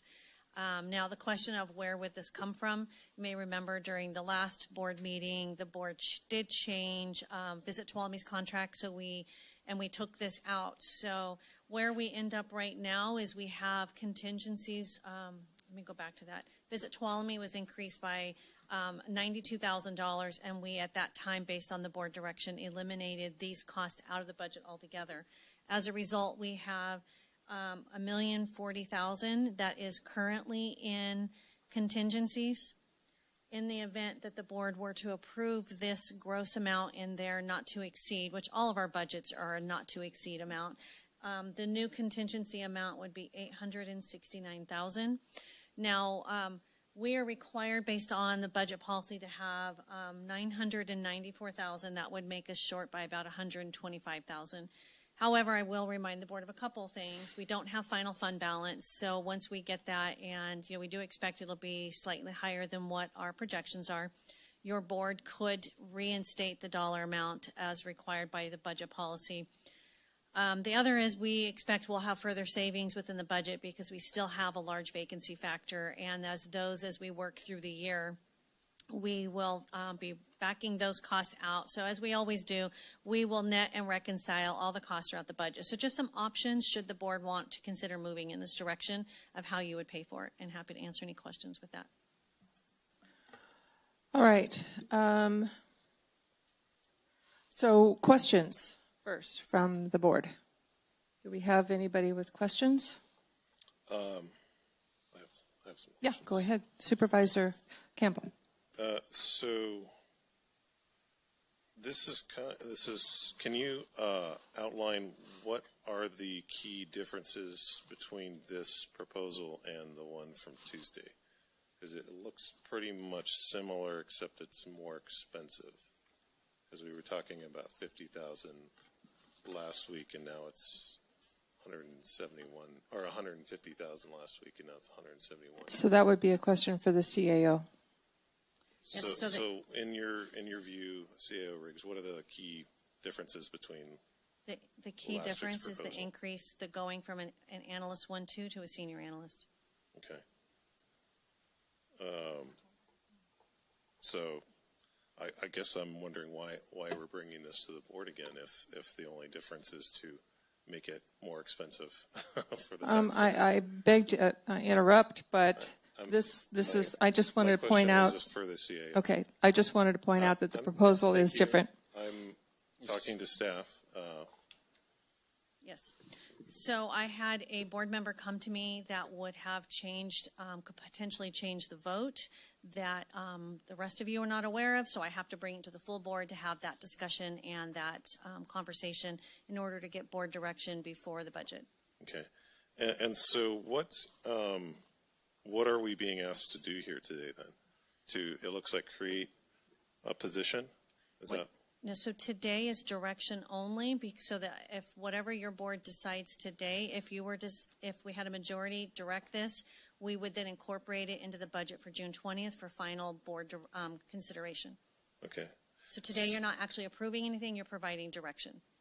Okay. See, I have an issue with that too, because none of this is clarified in the language of the agenda for today. So none of these accompanying documents, as far as I'm clear, are available to the public. I mean, they were emailed to me late yesterday, so I've seen them, but I don't think the public has had an opportunity to view them. Is that correct? That is correct. However, I will say that's not the first time and probably not the only time that may occur. Well, if you read what the agenda language says, it says discussion and direction for support for the Tuolumne County Water Agency. It doesn't reference creating positions or spending money at all. It's awful vague, and I don't know if it represents clear, meaningful description, which is sort of the guideline in the Brown Act for agendizing these options. But I don't think it's a stretch to say that the public, in reading this agenda, would have no clue what the actual discussion on this item would be about today, because there's no accompanying documentation in the agreement, which there was last Tuesday. And there's no clear description of what we're discussing here today, which is the creation of a new position, which can only be done at the board level. Right. So the individuals I know that I've spoke to, a few of them that are here today, they seem to be clear on it, but I could have been more clear. This was, again, seeking direction. You mean the people involved in the No. contract itself? No. Okay. No. So they just heard it through the grapevine then? I don't know how they heard it. It was on the agenda, and It's not on the agenda. it is on the agenda for support for the water agency. And based on the previous discussion, and that maybe that's my fault, Supervisor Campbell, I felt like it was clear that since we'd already had a discussion, board discussion and direction on support of the water agency, in my mind was a follow-up for the previous budget discussion, but I did not put that in there. Okay. Well, I mean, at best, it's not. It's kind of a sloppy way to. But anyway, that's my opinion. Thank you. So how would we be funding this? As I just stated, those are your options, would be contingencies. That is your only really option, unless you wanted me to go back and reduce budgets further to make up for the difference. Okay, That and would what be your direction. What are contingencies for? Contingencies are for uses throughout the year, not necessarily emergencies. That's what reserves are for, but contingencies are for other items that may arise for the board to pay for as they direct. Okay. Yeah, and it's defined in our budget process as expected or unexpected increases in departmental costs for the current budget year. Right. Is this an existing department? Yes, it is. Okay. We used to have this position, and this position, our positions for the analysts are 1, 2, and senior, and that position is included in the current budget. Okay. And then this is my last question. There was a question raised by the public in the last meeting regarding a conference that occurred, the Aqua Conference. We sent 5 representatives from Tuolumne County, some staff, some board members, and then the contractor. What was the cost to the county for that? Yeah, as we discussed, I don't think we have everything fully accounted for right now. We're at about $5,400. Okay. And you had asked me, why did staff attend? Staff attended because we had direction from the board that water policy was a priority, both on board priorities and legislative platform. So I had asked county council to attend with me, as this is policy and legal, and if we were going to be moving forward, we felt we needed to attend this the same that we attend CSAC and RCRC when we go with board members. Okay. So 5,400. That's the total right now. Remember, the way the system works, we may not have all the credit cards in there. People may not have requested all the full reimbursement for costs. So that's what's in the system right now. Liz had sent that to me here previously, but that's what we have right now. Okay, so we don't know what the total cost is. I don't know at this very second, no. Okay. Yeah. Thank you. Supervisor Kirk, questions? No? Supervisor Brandon? Great, thank you. I wanted to ask, I had heard two kind of things there. One was that there would be 2 members of the water agency, which is what we currently have. And then also that there was the quarterly meeting where all members of the board, similar to TIPA, similar to Air Resources, would be the members. And so that I don't understand because that sounds not different.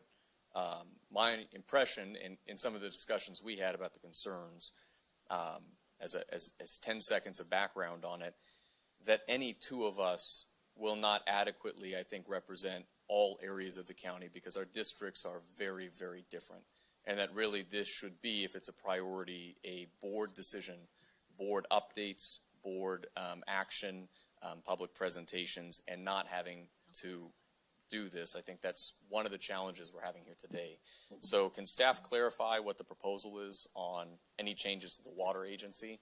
I don't believe that there is a recommendation to change the water agency board, which is the board of supervisors. What I interpret is a recommendation to change how the natural resources, the delegates of the board members to natural resources, and that right now that is you and Supervisor Kirk to natural resources. Supervisor Kirk has said he is willing to give that seat up. So in the area number 4, and then I know County Council had a question as well, just to clarify, is that Natural Resources Committee you're speaking to, or are you talking about doing something differently with the board? I just want to be clear here because the number 4 says that if the proposal is accepted, the board will need to decide who will fill Supervisor Kirk's seat for the remainder of the calendar year. So my understanding is the water agency has a board of directors, which is this board, and that sort of informally Supervisors Kirk and Hath have sort of taken on the role of representing the water agency. However, that has not been a formal delegation by your board. And the reason I'm raising this issue is because we could have a Brown Act concern. So I want to make sure we're considering how we want to do this. So I understand that Natural Resources Committee will be the policy advisory committee to the water agency. And so we need to understand, is it Supervisor Kirk going to be giving up his seat on that committee, or are you talking about this informal sort of delegation that you and Supervisor Kirk have taken? And then if we are talking about that informal process, then you may end up in a situation where you've got 2 separate board members, or at least 1 extra board member addressing some things that Natural Resources would address outside of a board meeting, properly agendized meeting, and that's where you have a Brown Act concern. So what would be the best way to make that clear? Have We'll address the same person at the Natural Resources Committee as the Water Resources. That's how I saw it. Correct. Okay, yeah. So we'll speak to that. Thanks for clarifying that. So my question on that is, my understanding when we had done this with the water agency and reactivated it, for lack of a better word, the bylaws within that agency, which do not fall under our board committee commission handbook, it's a separate thing, were the chair and the vice chair of the board, which is how we ended up with Supervisor Haff and Supervisor Kirk serving in those positions. To my knowledge, that has not changed. I don't think that's accurate. I think we could be more clear, but when your board adopted the governing body's handbook earlier this year, the water agency was wrapped into it. And so there are rules in the governing handbook about, it just says that the 2 board members assigned to the committee have to be the chair and the vice chair of the committee. And so my understanding is that there's not a separate bylaws that apply to the water agency, that it is the governing body handbook. Okay, and so in line with that too, because that was a discussion we had of whether the handbook applies to it, so that means that everything that was in that document that we approved about the water agency scope, rules, anything in there, because the handbook stripped all of that from all committees, boards, and commissions, right? That all of that is now invalidated. It defaults to just the general position of the committee handbook.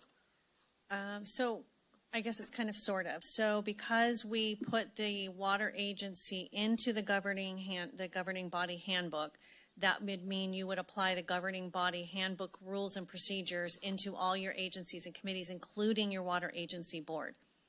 Does that make sense? Right, which stripped the bylaws from the other ones that had them. Commission on Aging, Yes. Commission on Homelessness a while back, right? So this would strip it then from the water agency. So while it exists still within the county, those governing rules, anything that was in that document, I wish I could have it right here pulled up, but coming off this conversation are no longer applicable. I mean, do we have a scope for this organization as an example?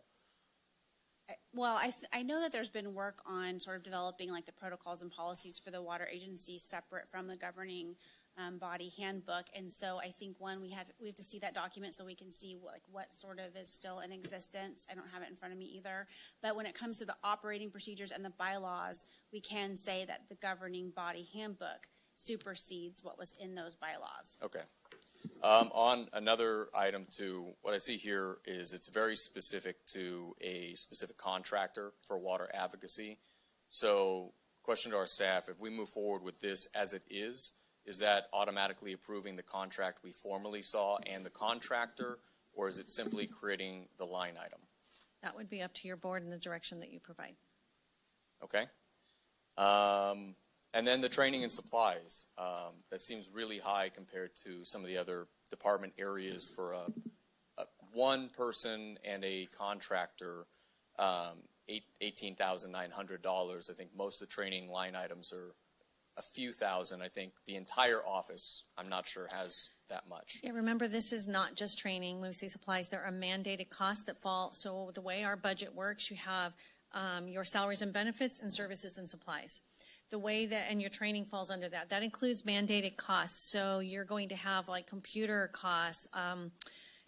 There's purchasing costs that are allocated. So there are some things that every single department, because this is a separate department, that line item includes it because this department exists right now. So they would also receive future allocations for mandated costs. So that is not just training and supplies. That's a whole myriad of other cost-related software costs that we all pay for Microsoft and Outlook and all of those phone costs. So every department gets an allocation overall, and that includes that number. That's why it seems high. Now, though, looking in the budget, there were specific ones for phone allocations, IT support. Correct. In almost every department that was delineated.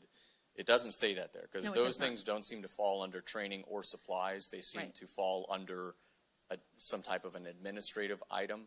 And so what my concern would be is that this would be used for some level of outside of what we have for our advocacy budget conference. This would basically be a conference budget or materials that don't come up. It's not going to, I'm not concerned if we're paying IT to do, that work. Yeah, we can bring you the specific detail on the 20th if you'd like, so you can see how that is lined out in the budget. I also didn't give you on the senior administrative analyst the cost of workers' comp, unemployment, the PERS payments that we make on top of the, Social Security, Medicare, benefits. All of those aren't lined out. We really just group them together. So if your board were to proceed, we can bring document. I don't know if it's still on there because we've made the change, but you would have seen the specific line items as you do for every budget. We just grouped everything together in that entire budget into 3 line items for this presentation. Okay. But we can make sure you could see that if your board is to proceed, so you have a better idea of exactly how much is in training. And to be clear, we are charging any conference or training cost to the water agency for the water agency to the water agency, meaning if a board member goes to a conference, it doesn't get charged to the Board of Supervisors cost center, it's going to the water agency cost center. And the goal for that is to be able to completely capture all costs related to the water agency as we move forward for historical purposes. Okay. Thank you. Thank you. I just have one clarifying question, and that is from last week's presentation, this slide, if my memory serves me correctly, besides the senior, it was just a regular 1-2 analyst, weren't the training and supplies captured within the analyst position? They weren't broken out like this? I don't remember training and supplies being broken out last I believe they were, last but week. actually I can look in our, I can look real quick at our last presentation. Sorry, I'm looking for the presentation we just did on here, and Eric's looking too. Well, while you're looking, I'm going to go to the public and see if there's any public comment on this particular item. If there is, please come forward.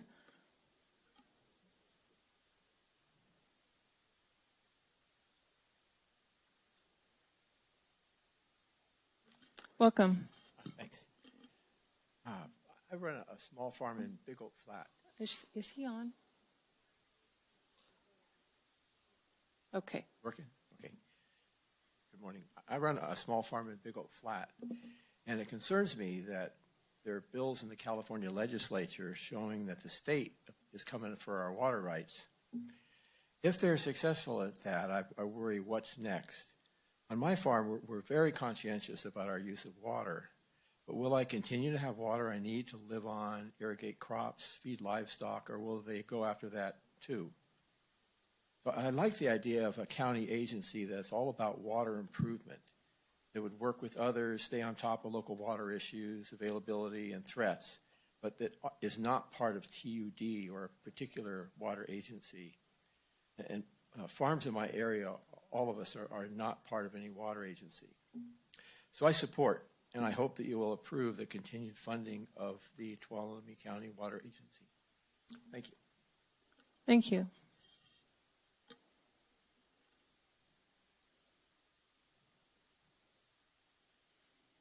Hi there. Good morning. My name is Dennis Mills, and I'm not related to John in any way. So, you know, I'm a former Calaveras County Water District Director and also a former Calaveras Supervisor. And I come to you with a question of how long are you going to be dependent upon outside agencies and entities for your sole support of water? As you developed your general plan and passed it, and I was on my board when we did that, there's a water element there. You have the Department of Finance numbers that says, here's your growth rates, here's what you're going to have to meet. But the point is that Calaveras County is well known throughout the state of having no water rights. You have no reservations at all. So I want to take you on a quick tour.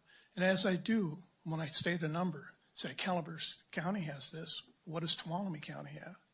So you start at the South Fork of the McCollum. We have a 27,000 acre-foot reservation there that could be used for consumptive at any time. And on Lake Hogan, we have another 27,000 acre-foot of allocation set aside. You go up to the Arnold area, there's 6,000 acre-foot of allocated water. You go down to Copperopolis, another 6,000 acre-foot of allocated water. And while I was on the CCWD board, we put together a package with the WIN Act of 2016 to set aside another 125,000 acre-foot of water storage at New Maloney's.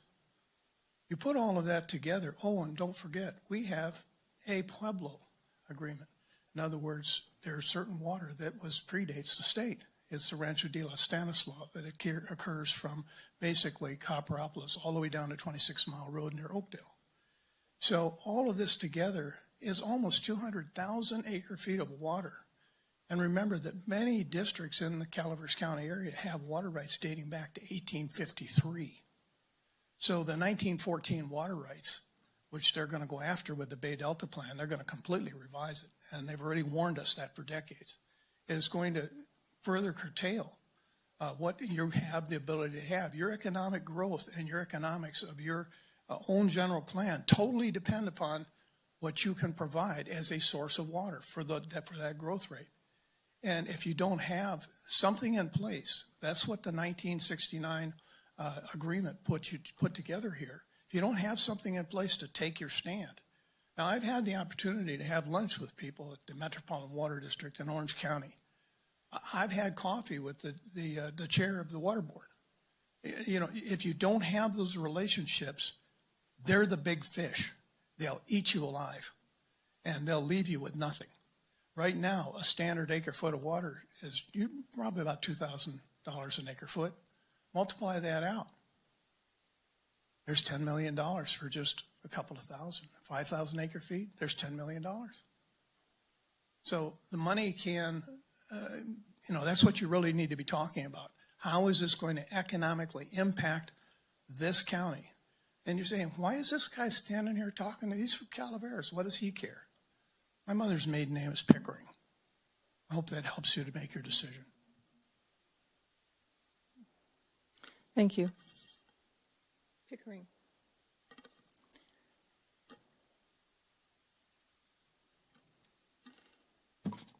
Well, Dennis Mills, it's always good to see you. I haven't seen you for a while. I think this stinks.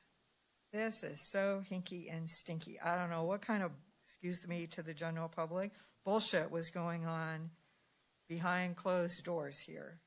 But I'm very skeptical here.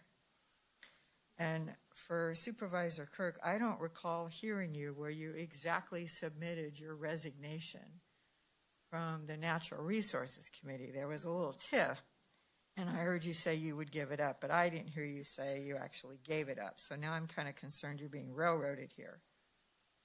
So this was voted on last week. I'm not sure exactly why it's back. And it seems to me that something went on in the back room that eliminated discussion from a lot of us. Anybody else?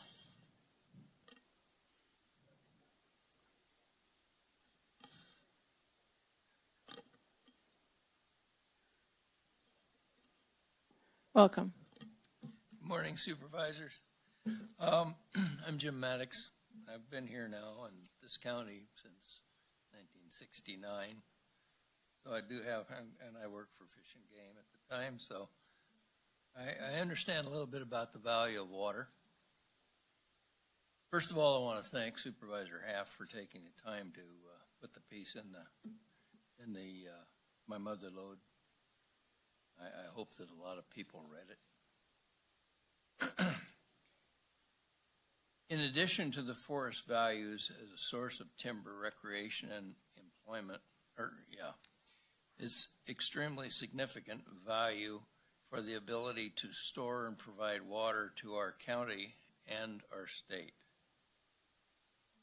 Whether or not we realize it, water is the limiting factor. Now, that gentleman that just spoke just a couple of times ago, basically that's what he said. Water is Tuolumne County's limiting factor. It's the state of California's limiting factor, and that's why there's so much interest in water right now, because people realize the Colorado River issue called people's attention to the fact that water is a problem. I was living down there when the water master's decision was brought up, and they told California that there's going to come a time when you're going to lose that Colorado River water. It's going to go to Arizona and some of the other states. Anyway, and looking forward, several months ago, Tuolumne County Board of Supervisors agreed to fund the Tuolumne County Water Agency. It was an action to allow Tuolumne County to, to have a say in the planning and the use of the water resource. There are many in the state of California. That would prefer that we not have that say. I do hope at least one of you supervisors who voted in dissent of this the last week reconsiders their vote. The amount of money that we're talking about to finance this, it seems personally it's a lot of money to me. But in terms of Tuolumne County's budget, it's not that much to ensure that we have a say in our water in our county and how we proceed further.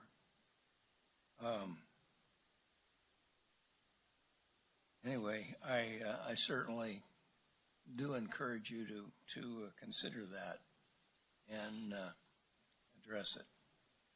Thank you very much. Thank you. Anybody else?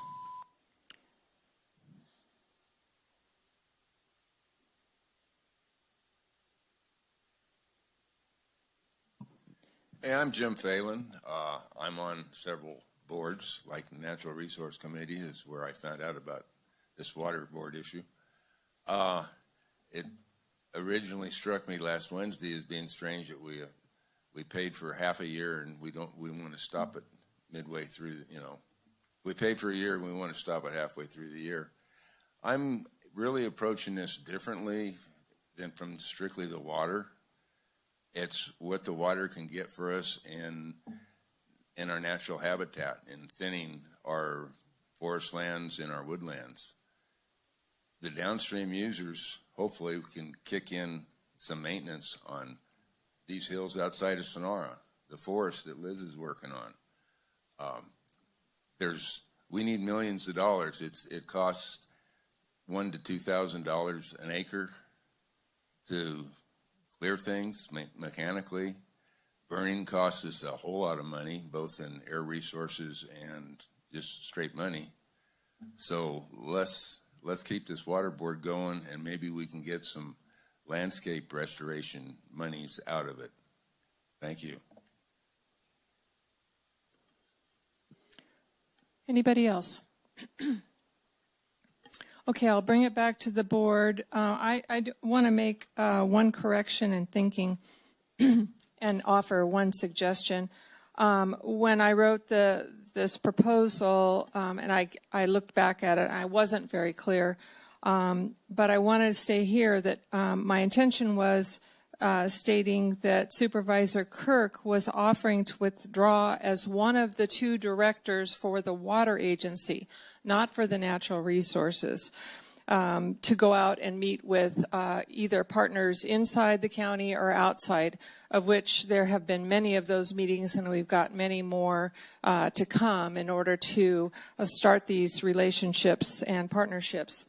But due to what County Council said, and I had not taken that into consideration, if the board decides that the two that are involved in the Natural Resources Committee are the best ones to also represent the water agency when only two members can meet, because we can't go as a full board, that I'm willing to withdraw from representing the water agency when we meet inside, internally, or outside. I just want this to work. We've got too much at stake to, to not look at this. So I just wanted to offer that moving forward if it comes to us deciding that we can do this.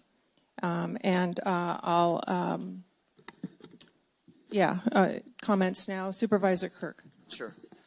I won't hash out everything I said last time. I think I'm going to go through my notes real quick. But for me, a couple of the speakers kind of hit it, especially the one at the end about forest management. A lot of people get up and they talk about water rights and some of these bills that are coming. And yes, it's going to completely change the face of water. Honestly, part of me wonders how much can we really affect that conversation? I don't know. That's why we have Mr. Mills, who's an expert and who's known throughout the state. I don't know how much influence we can have on that conversation, but it's worth trying.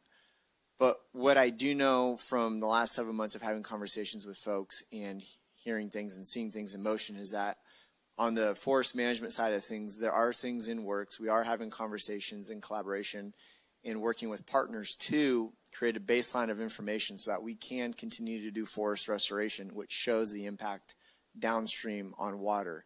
Once you get that baseline of information with working with UCs and the other partners, then I think that's going to open up a huge opportunity for more work within the MSA. And again, it's water related, but for us, it's about our backyard and the forest. As far as, I just want to remind the board when we cut the position, we got rid of that natural resources analyst, which I don't know about you guys, but when we're appointed to boards or to committees and commissions, it's nice to have staff to support us. And by doing that, we lost that staff member. So this is more than just, if you look at the numbers, John's probably worth $200,000 a year, so that's not even a number, $32,000. It's also about the senior administrative analyst, who I believe we have on ready to go. No? They walked away? We lost them. We lost them. Okay. I did not know that. But what I also realized from last week's conversation is that when I go back and I think about it, I think where the water agency failed, and I'm not going to say it failed because it was never requested by the full board, but we did not do a good enough job of communicating with the rest of the board what we're actually doing. And I know that because of the questions that came from the board. One in particular, one supervisor said, who owns Phoenix Lake? What kind of question is that? We know who owns Phoenix Lake. We know TUD owns Phoenix Lake. So the fact that we're not asking educated questions tells me that we did a really bad job of communicating to the full board, which is why I can understand and appreciate why we want to have quarterly updates, involve the board more. I get that. So so my apologies for not communicating more with the board in a different format, because I truly believe that if we would have had some updates on what we're doing, this wouldn't be a conversation, is my belief.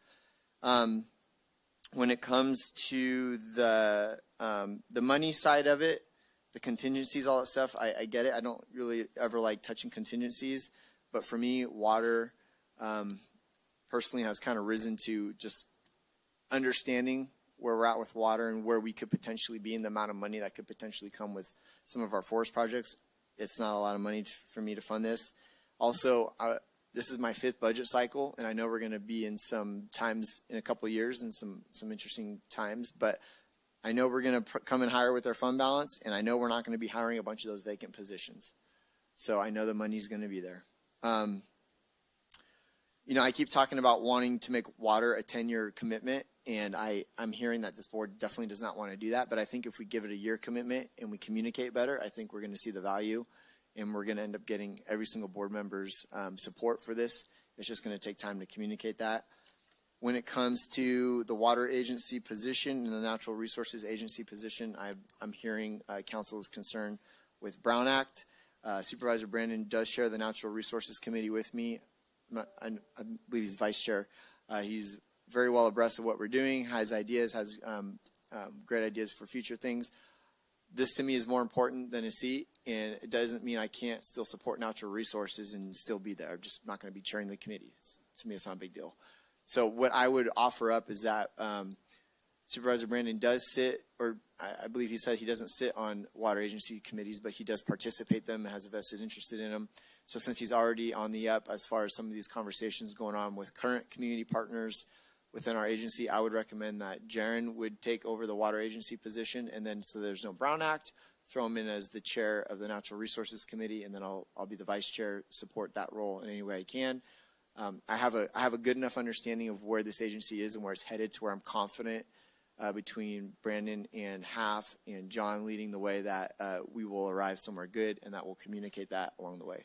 So with that being said, that would be my recommendation, and I just want to give the full board a year, an opportunity to understand what this is doing and see if it will be successful for everybody.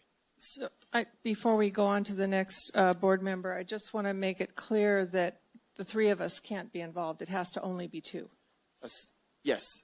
Water agency. And between the natural resources. They have to be the same 2 people. That's why I offered up both.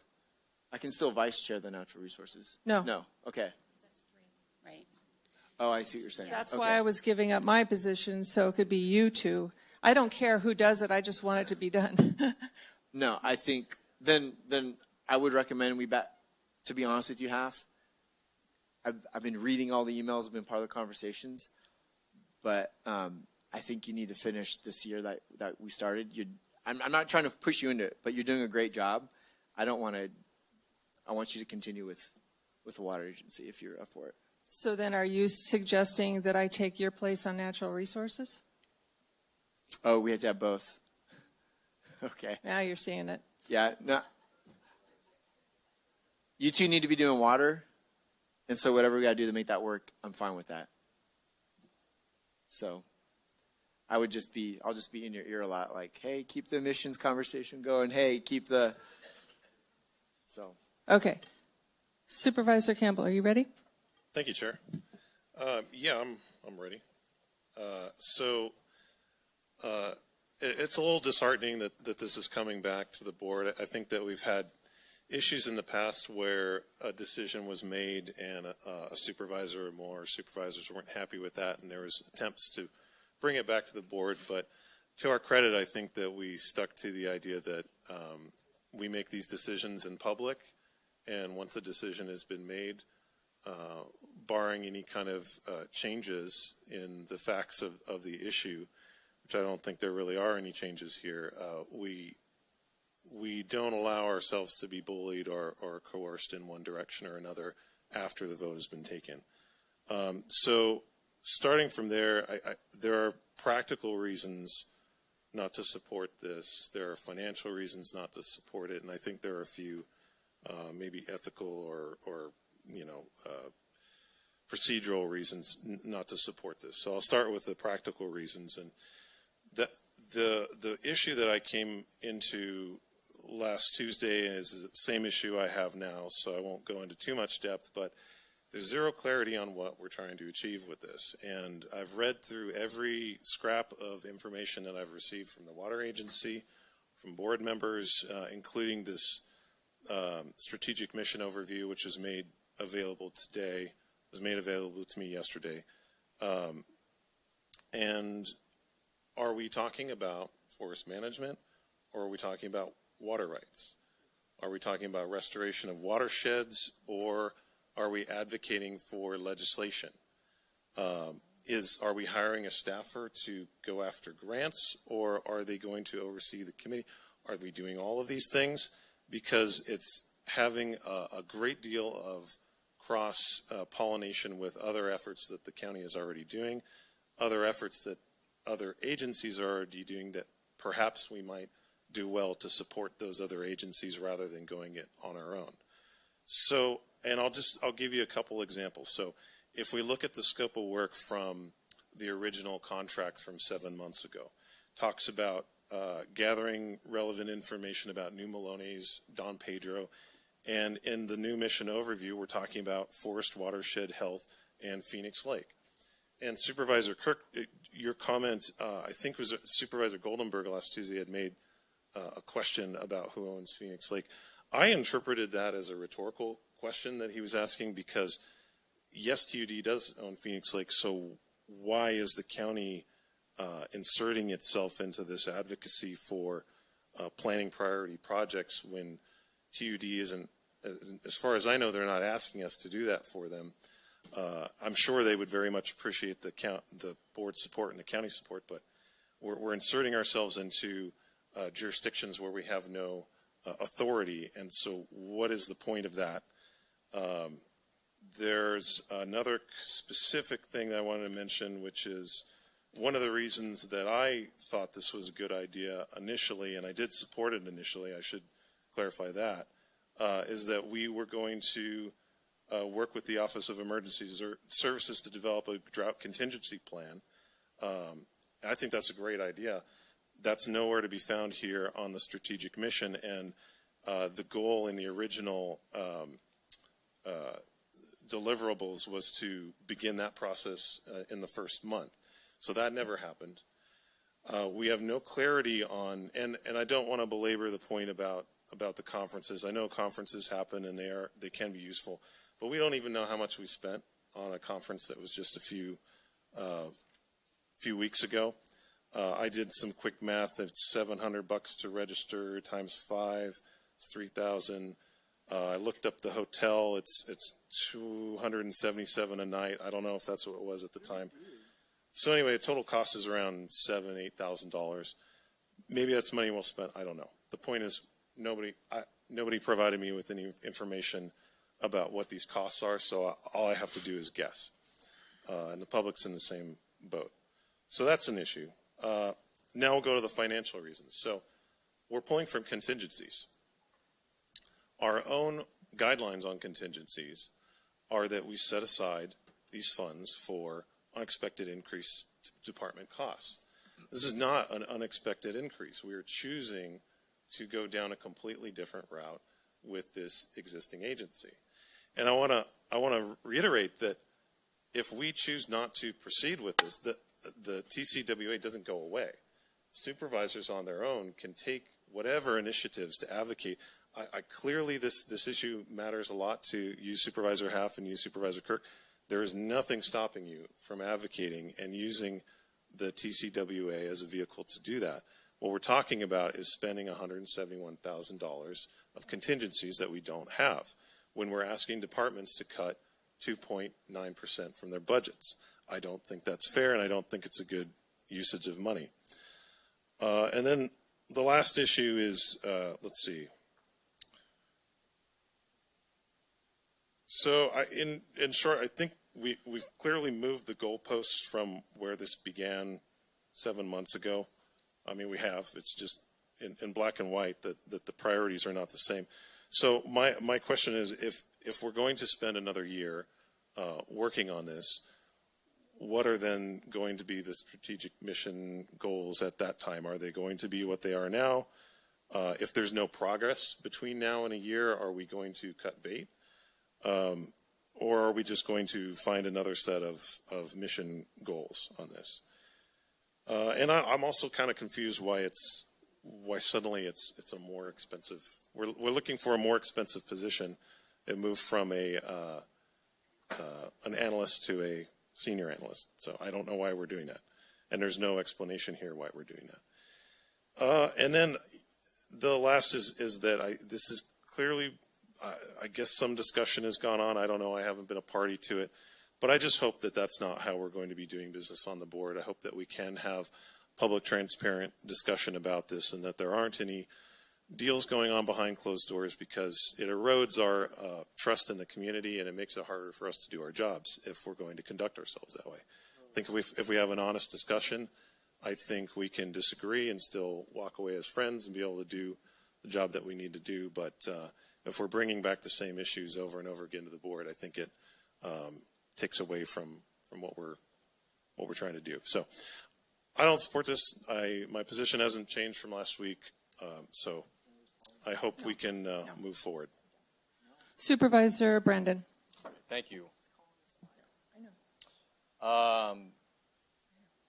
And I appreciate Supervisor Campbell's perspective on that, because it is a good reminder that when we started at this, I believe it was a 4-1 vote. Everybody sitting up here said that this is important. And I was very clear with my words at the last meeting that I do think we should be active in the water space and paying attention to the issues that have been brought up.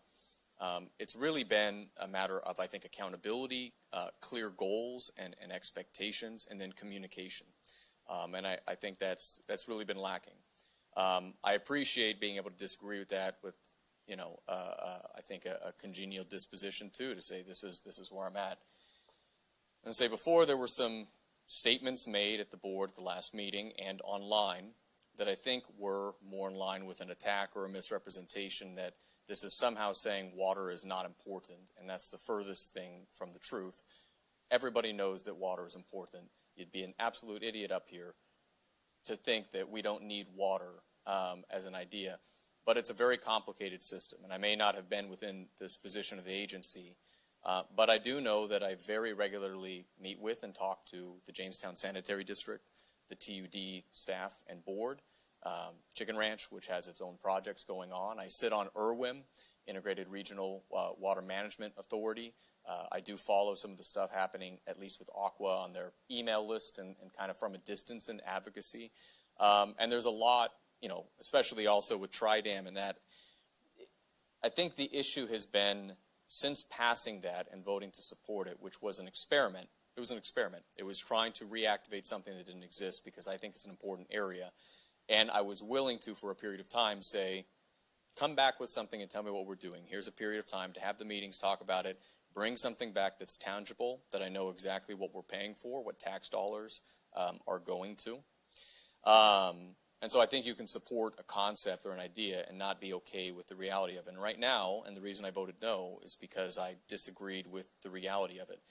I don't think it was meant to be inferred, but I do want to clarify that the fact of who chairs or is on the Natural Resource Committee means very little. We appointed, I'm a vice chair, you're the chair, that's fine.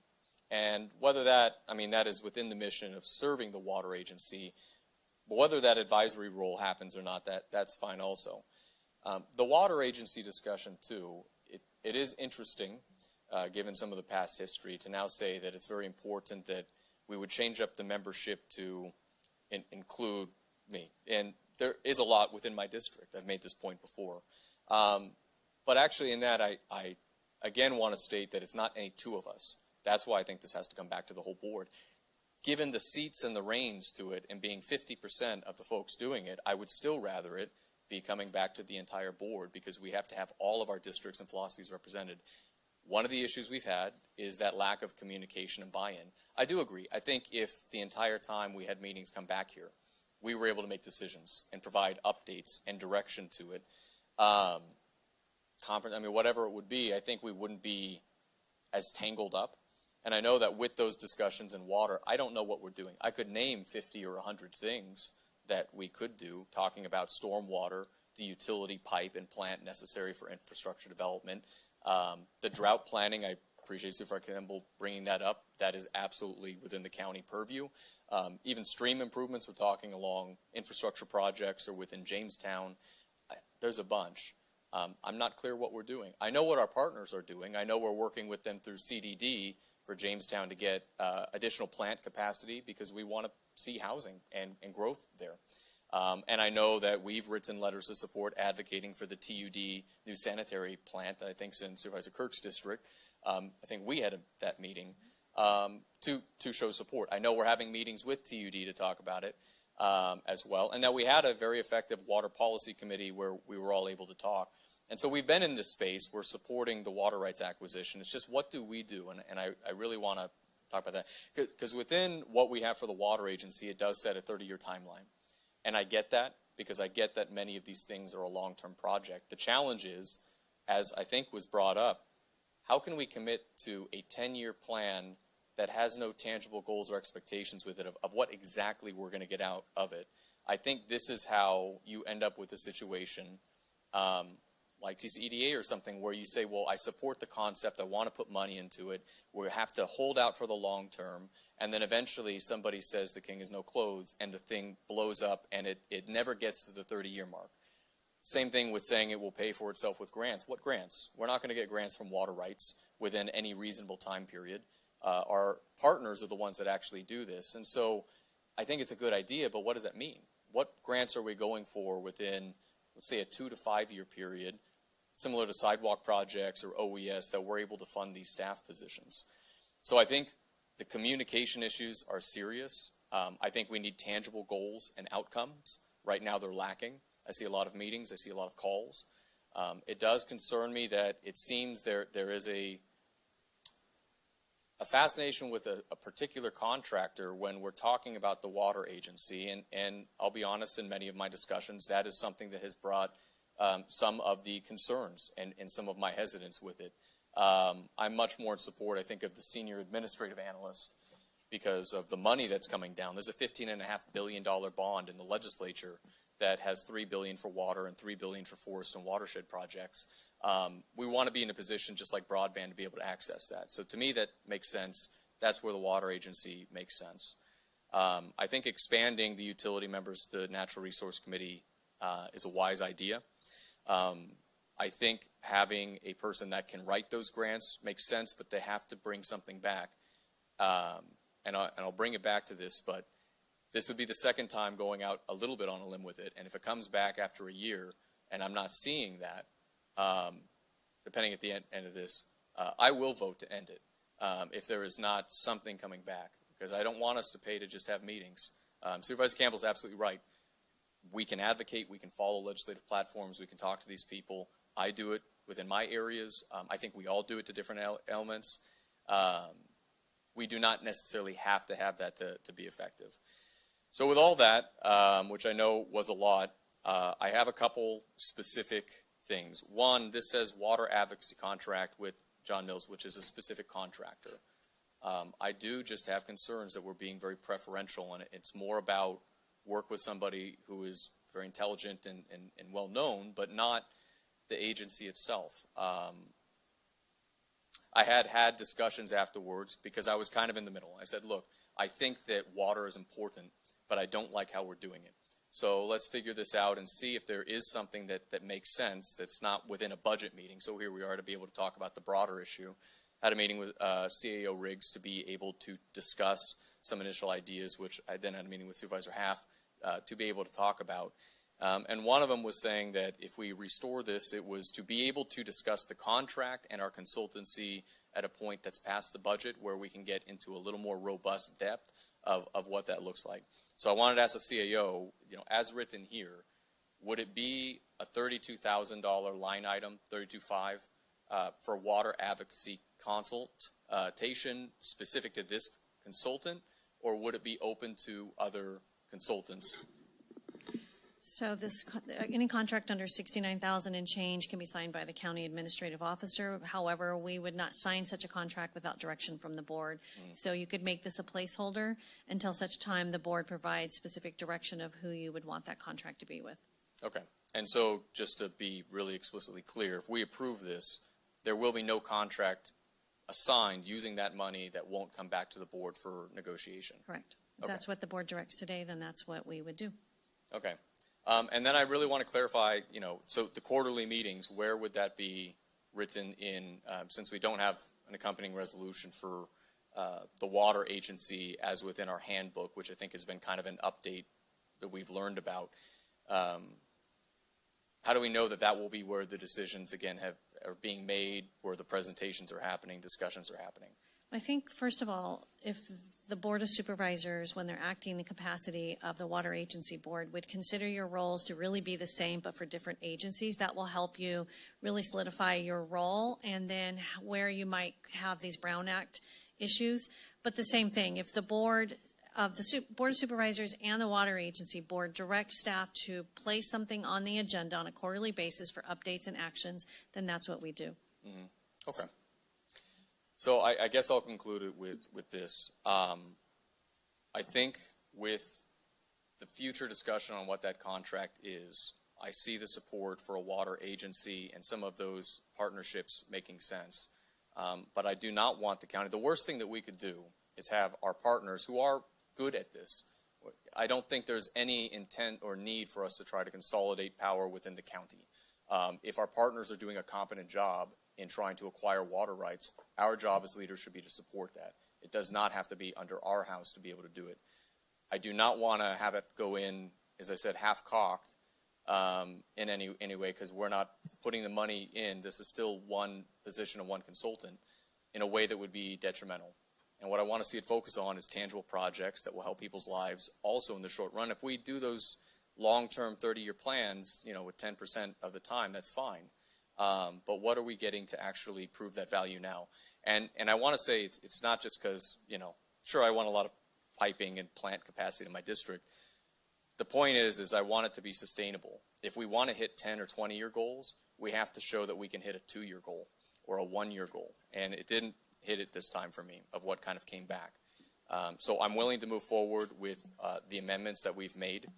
And I think in that discussion, and I don't think it was meant to be, to Carol's point, I do understand not a lack of transparency, but rather trying to, with two people to disagree and not more than that, figure out something that can be brought back that's reasonable. And it was the intent to kind of go through some of that as well. So I'm willing to move forward on this as it is, with the promise that we'll have that contract back to discuss the details.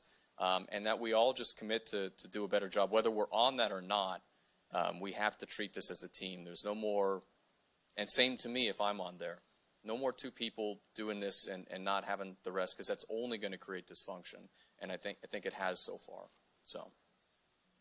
Okay, before I make my comments, Cia Riggs, did you have something you wanted to add? Yeah, just a couple things, and mostly just to, I want Supervisor Campbell to I'd like to provide further clarity for why I would place this on the agenda when the board had clearly said a majority no just a week before. On June 20th, we will have a public hearing for the board to adopt the budget. Since the last board meeting, I became aware that the majority vote may have changed. The rest of you did not know that because Supervisor Brandon and I had been having conversations. What I was trying to avoid by placing this item on an agenda before the public hearing is to allow the board to once again discuss and provide direction. Because if I wait till the public hearing, it is a much more convoluted and complicated process for staff to change it. When we come in on the 20th, it's a public hearing. The budget is balanced, everything is there. We have a resolution for you to consider. If you change it, and you can, it takes a little bit more work. We go back in, we rerun those changes, we rebalance the budget, we redo that resolution, and then we reconvene the public hearing and ask your board to consider. We read the changes we made and ask your board to consider those changes. This board is not the first, nor will be the last board who will change a decision from one board meeting to the next. But that was the reason I placed this on now, was to try and avoid a complicated mess on the 20th. Because if you provide that direction to us now, we will come in on the 20th with all those changes made. Now, even with that said, there is still a chance that the board could change, and it has happened in the past. This board has never done that. This board, since we've done budget with this board, we have actually had public hearings without any changes. I was trying to keep up that record. We were so excited about it, but it's not the end of the world. But that was why I placed this item on there. A couple other things. That's for the budget process. For the drought emergency plan, staff is working on that. Mr. Mills was helping both Dory and Quincy on that, and they're talking that through. And then for Phoenix Lake, I just want to make sure, because we've not been doing updates, Supervisor Campbell would not know this. I have had conversations with TUD, and it is their opinion that the county is leading at some level of cause for why that lake keeps having such a high level of sediment. So they want to have conversations with us of how we're going to address the sediment and keep it from flowing in there. Now, again, we didn't do these updates for the board, so the majority of you would not know that, but those are individual conversations I've had with Dawn. We've not pursued those at a very detailed level, just at a high level of what they believe is leading to the high level of sediment, the fact they just did that work and within a year or two it's back in there. So we will have to talk about how do we address that. Staff has some ideas as we work through that. Some of that will be maybe through mitigation funding, but we will have to look at how do we address that constant sediment coming down without having like sediment ponds or filtration or something that keeps it from flowing into these reservoirs. So anyways, I think that's it, but I did want to explain why for me to walk into a public hearing with decisions and direction from the board is so important. And that is why I brought this item back too.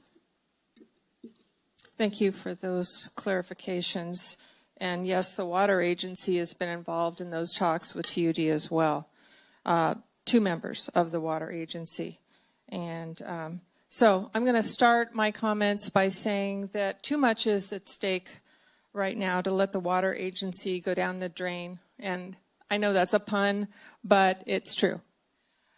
This was so extremely important to me that I had to reach out and write that blog in mymotherlode.com. I don't do that very often. In fact, the last one I wrote was about the Board of Forestry and their regulations and, wanting to alert the public that this was happening. That was my primary goal in writing this blog, because if it meant something to the public, I wanted to hear about it.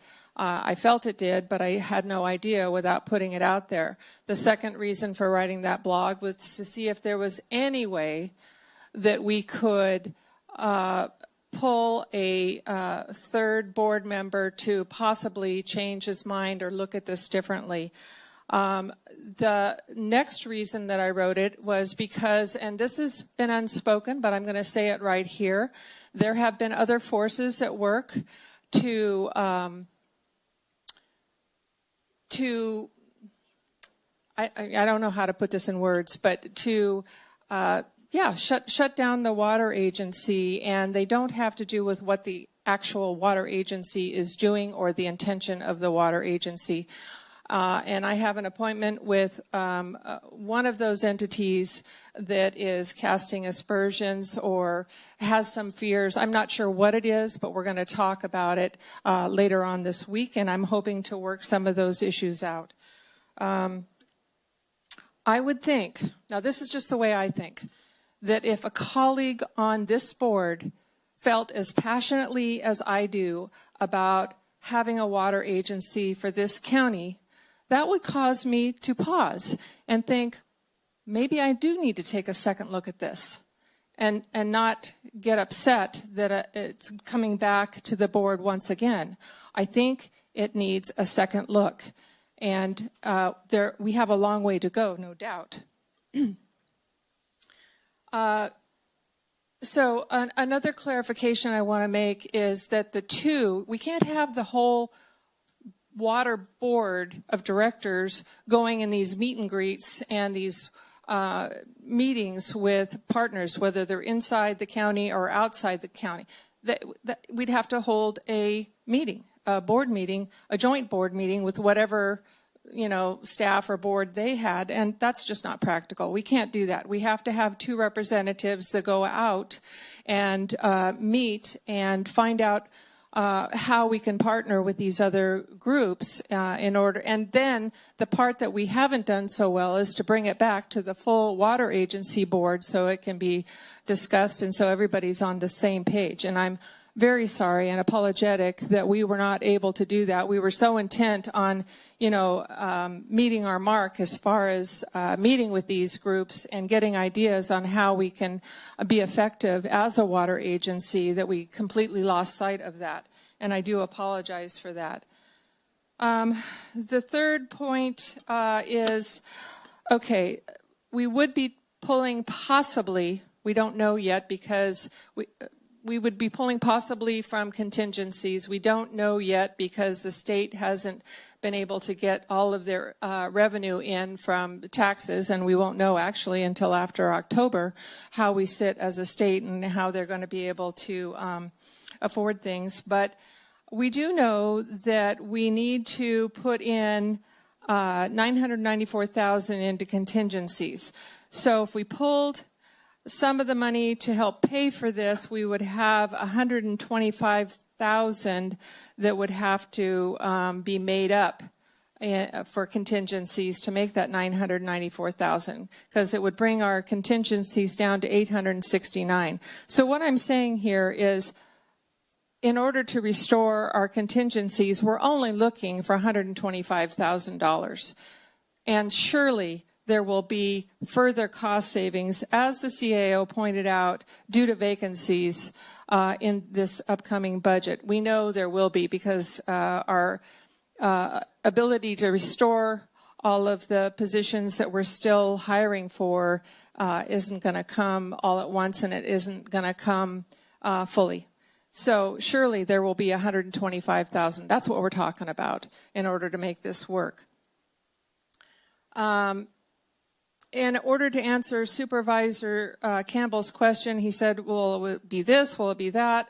I didn't write down all of the questions. My answer is yes, all of it. All of those things that you had mentioned are things that the water agency will be doing and has been doing. Number 5, trying to read my writing here.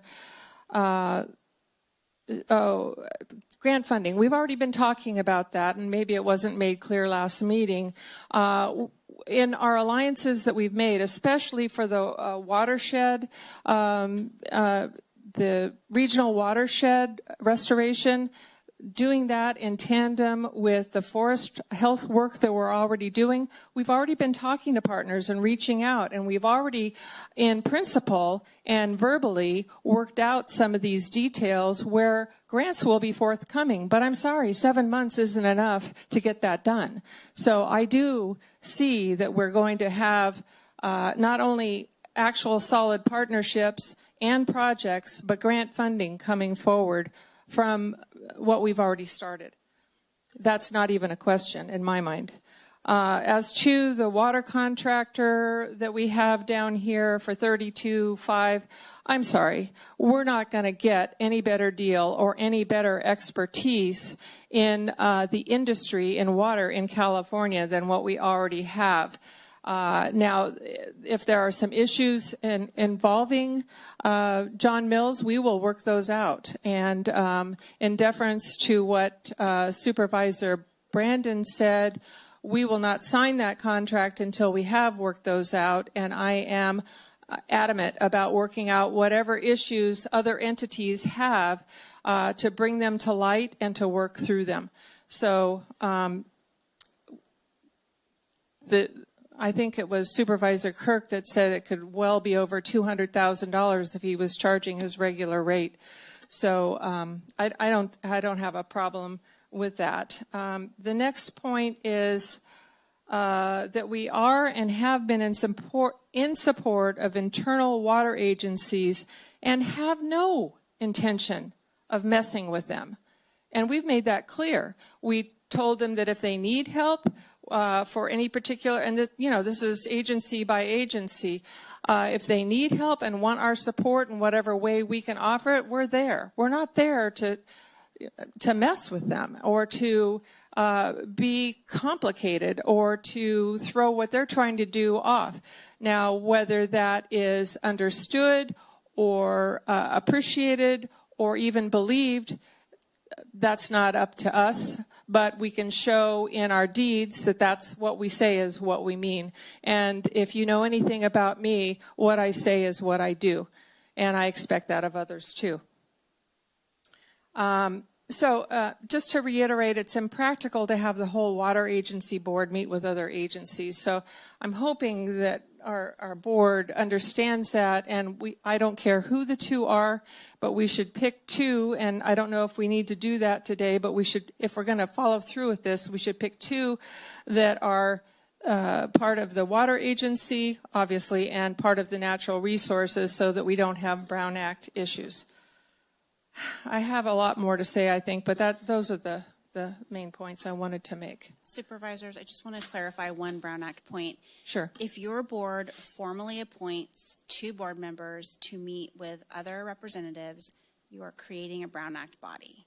So I would not suggest formal action if that's not what you're interested in doing. Okay, say that again. If your board formally takes action to appoint 2 board members to meet with other representatives, you're creating a Brown Act body. So I just want to be really careful about that. It's formal action of your board. Okay. So if you don't take formal action today, okay, on that matter, you will not be creating a Brown Act body.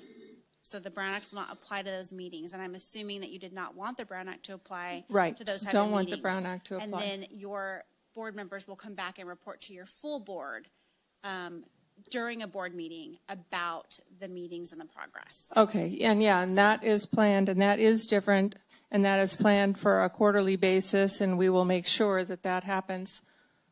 Okay. So if we don't give direction to formally go meet with them, but we still are going to appoint 2 members to the water agency, we can do that today? No. Or, I'm sorry. So you already have 2 members of the Natural Resources Committee, and my understanding is you want to change the appointment. And also, the way that our process works, it's normally the chair that just appoints the 2 members to the committee, and then your board sort of approves it. The other thing to be really clear about is your water agency is the 5 board of directors, which is the 5 of you. So there is no appointing to that agency. Okay. Got it.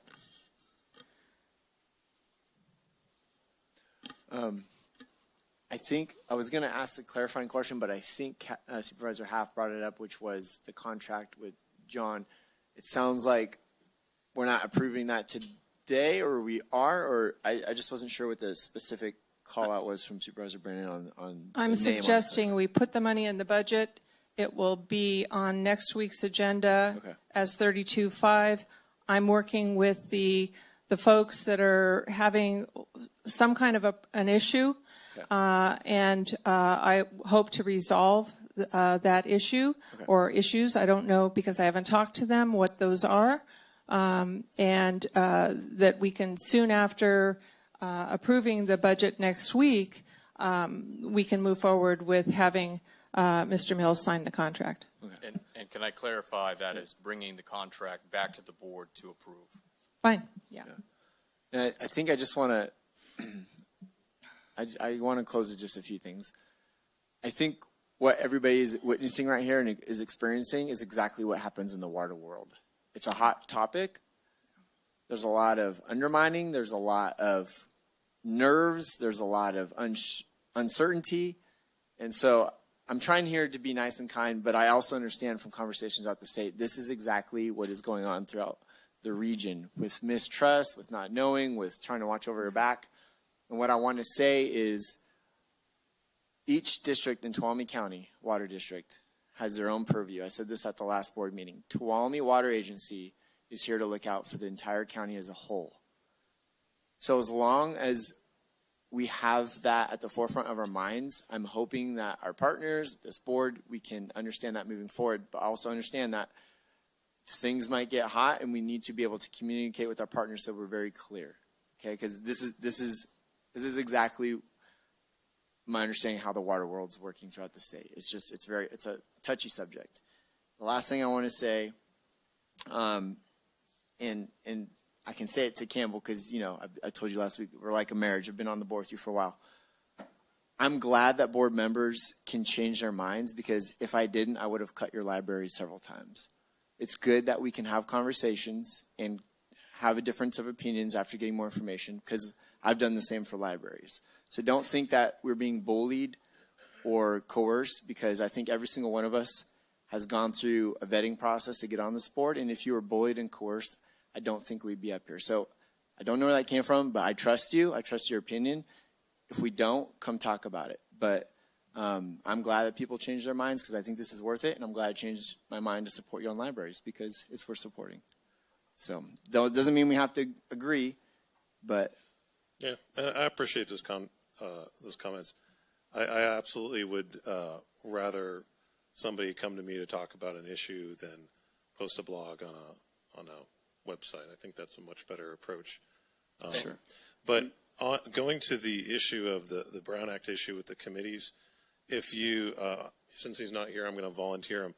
Supervisor Goldenberg, if you appointed him to one of those positions, would that not resolve the issue, or me, or some other person?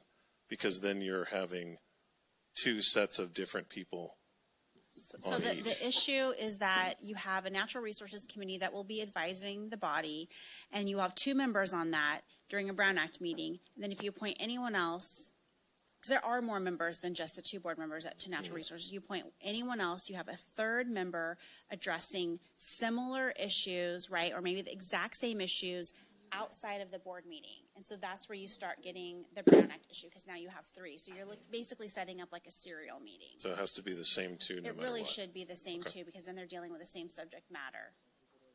Okay. And Supervisor Campbell, if I may add to that too, from personal experience, and I think that's an important issue, being on IRWIM and the Mountain County's headwater agency, while not being previously then on, at that point, natural resources, and then having two others on the water agency and the staff only being on one of those, it was very frustrating, because it was difficult to figure out how that all fits together. Yeah, no, so I understand. I think that's a good point to bring up. You've got the same people with the same set of experience crossing a different area. I mean, it's the chair's decision, so I would just say we not decide on that and allow the chair to make that decision at a point. That's the way I feel about committees.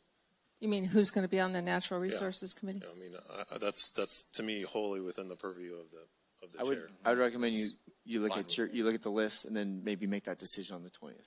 Okay. That way you have time to, because we're all going to have scheduling. You might have to run it by Tanya or Heather as far as schedules. Right. And I wanted to tag in on what Supervisor Campbell brought up earlier too, and I agree, is that the decorum here is very important, especially where we have issues that are very divisive. And I would much rather have a conversation, and we did, but then see a blog that's very critical or comments that are personally calling me out and attacking, where that is not bringing me over to yes. What is I think what we talked about in the details of it. And I don't mean that as criticism, because I know that I have been in that position on the other side, and I think we're trying to do better. And it was a little frustrating for me too, but to just kind of move on from that and recognize that. So I just wanted to tell you, Supervisor Campbell, I couldn't talk to you because I'd already talked to Supervisor Brandon. And I hope the public can appreciate the Brown Act is something that is supposed to be helpful to make sure that everything is transparent, but in some cases, it's not really helpful, and this would be one of them.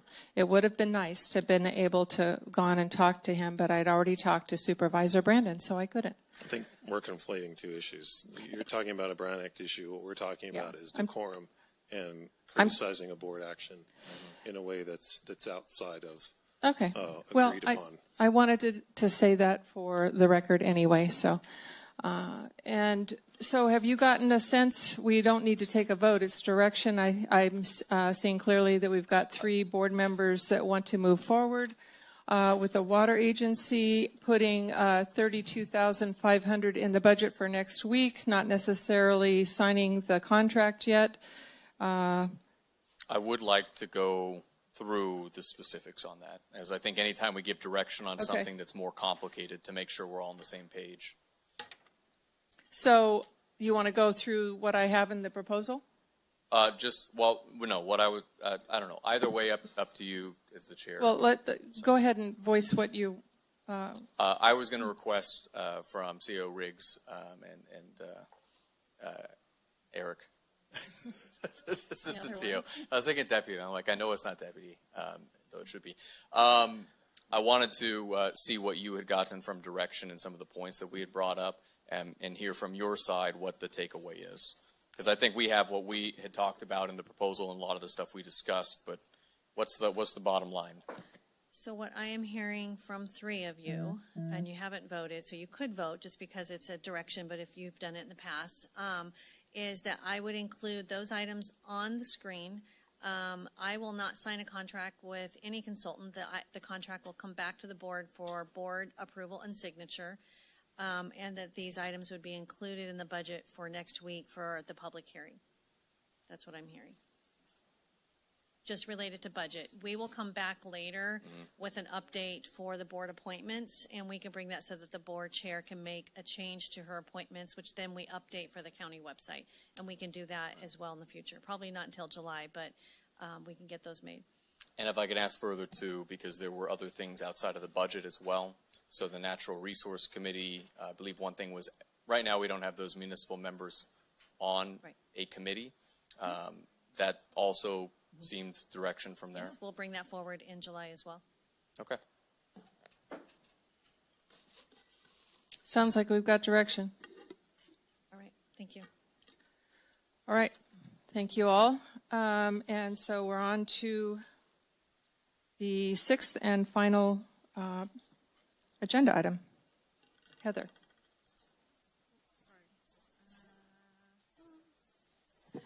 Item number 6, presentation on the roles and responsibilities of the County Administration Office and its divisions. Okay. So as I had indicated in the past, I had hoped to do this item when it was not following something of contention, but we did not manage that this time. I am bringing this forward to the board because there have been a lot of comments, not a lot, there have been just some comments about the size of the county administrative office growing. And so what we wanted to do was take a moment to, not just the board, but employees, the departments, and our community to kind of see the way that our divisions work and who's grant funded and who is not. So this is just meant for information only, and more than happy to answer any questions as we move through this. So this, over what you see before you, is your entire county organizational chart, where you see our community voters as being the top of our organizational chart, your elected officials and board of supervisors, and then you see where you have county council and CAO falling directly under the board, and then your appointeds, and then going down. So we're just going to go a little more specific now as we work through the following slides. So in 2018, you may remember my predecessor retired on October 31st, I believe, of 2018. This was the structure that the office had at that time. At that point, we had, as you can see, 7 FTEs, which was also included an assistant, 2 deputies, an analyst, and we had a separate OES coordinator at that time as well. Then in 2000, as we move forward, but this is what it looks like now. We have 5 FTEs. You have the CAO, the clerk of the board, assistant CAO, and a senior analyst, and an administrative analyst. Then this is just, again, high level. Your board is aware of this, but according to several documents, both between the ordinance code, the classification for the county administrative officer, and the document that feeds off from the CSAC that gives specifics about what each of the officers are tasked with for counties. That's what this is. And I'm not going to go through and read everything through on here, but you can see, and when I say this, it says county administrative officer, but there's no way any one person could do all of these things. This is why we put office as a primary duties. And you will see that the county administrative officer through the ordinance does have administrative oversight of your appointed department heads. However, our office does provide support to all departments, not just those who are appointed. And we move forward. So this gets more into our office and the division. So right now, here are those 5 positions, as you saw previously outlined, the 5. And then we will slowly start bringing in the other individuals within our office. So these are the divisions that we oversee. So for those who don't know, your CAO in the office, we act as the clerk of the board. We oversee HR, IT, facilities. I don't want to go through and read this to you, but these are the divisions that are specifically aligned with and part of your county administration. And then here we start bringing in those positions. So those, you have Board of Supervisors, those are the pink, and if you follow the colors here, it will help you.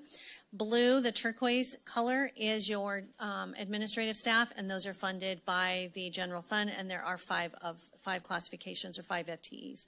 Then you have the Board of Supervisors, which is that pink box, and we have a board clerk and an executive clerk who also reside within that department.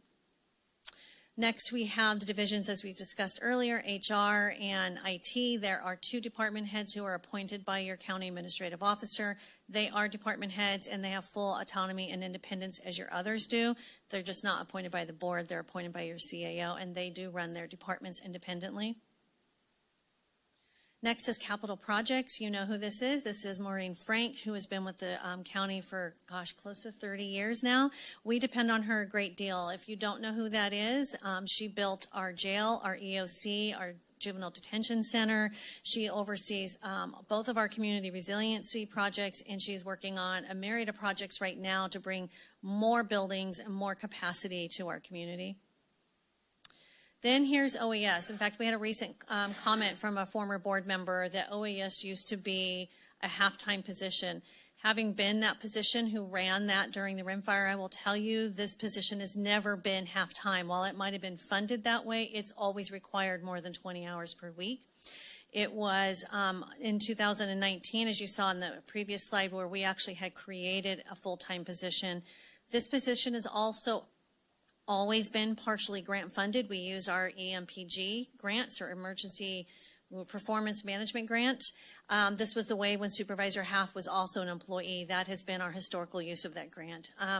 Then she has, there are 3 grant funded analysts, only 2 of which are filled right now, and they are fully grant funded. So just to make sure, when you see that there are 2 different lines, green is partially grant funded, and then when you see the yellow, they're fully grant funded. So when those grants go away, we lose those staff. So we work diligently to keep that up, because if people have not noticed, and I hope they have, our Office of Emergency Services has definitely stepped up its game since Dory Beach joined our office. And when I say overall, way back when, we were very driven on, it was rimfire, then we went into drought, we went into tree mortality. But it's since rimfire that we have realized in our county that this is not really that part-time position. We really need to dedicate more resources. Previous board and this board have all done that. Then we have economic development. This was a change. There is still a separate department for this, in which this position resides, but this is completely, totally funded by the general fund and is a division of the county administrative office per direction of the board. It's the green. Big green. I don't think we have it. Yeah, do you see it? Yeah, it's a big green box. The next one is natural resources, and this one we couldn't decide put it in or not. If we move forward, that's where this position would be. And you can see the goal, if we move forward with this, would be that it would fall under direct supervision through the assistant CAO. And then if we proceed as we, and I'm sorry, I'm going to back up a minute. We have included some classifications really would be promotions that we have presented to your board on last week, would be in the 20th, so that deputy CAO is really based on full approval by the board on June 20th. But this position in natural resources, should it come under, would go under the deputy CAO who oversees master stewardship agreement as well. We do see these two complementing each other well. And while Katie, who does MSA, cannot work on water and other natural resources, these two will be able to complement and leverage the work each other is doing very well. So that would be our intent should we move forward. The next one is purchasing. This is actually an internal service fund, so that means that this individual, who is Leah Morales in our office, she supports all departments and runs the software for, I will say, between county council and the other departments. She is the one who coordinates these contracts and then keeps them updated and in the system and they will be also available to the public as well through the OpenGov system that we have for purchasing. Then there's a master stewardship agreement. So you will see these individuals are fully grant funded. And again, if that grant fund goes away, those positions go away. However, as you've seen, between Liz and then Katie, they continue to bring in amazingly additional monies. I think Katie's already pulled in an additional almost $4 million since she's been here, and I believe she's working on another almost $4 million. They continue to do great work. And then we have the Homeless Services Coordinator. This is Michael Roberson, and he is, again, in his own department, but is a division of the County Administrative Office, and that also is at the direction of the Board of Supervisors. And the last one is your library and recreation. And that is a division, has been managed by Liz Peterson for some time. He reports directly to her, and that's where we would see that position staying. So with all this said, the next slide will kind of give you an idea through just from 2018. So this doesn't include, for example, the rimfire work, drought, or tree mortality. Our office and its divisions have pulled in almost $111 million, and right now they are waiting on an additional $64.5 million in grants that they have applied for.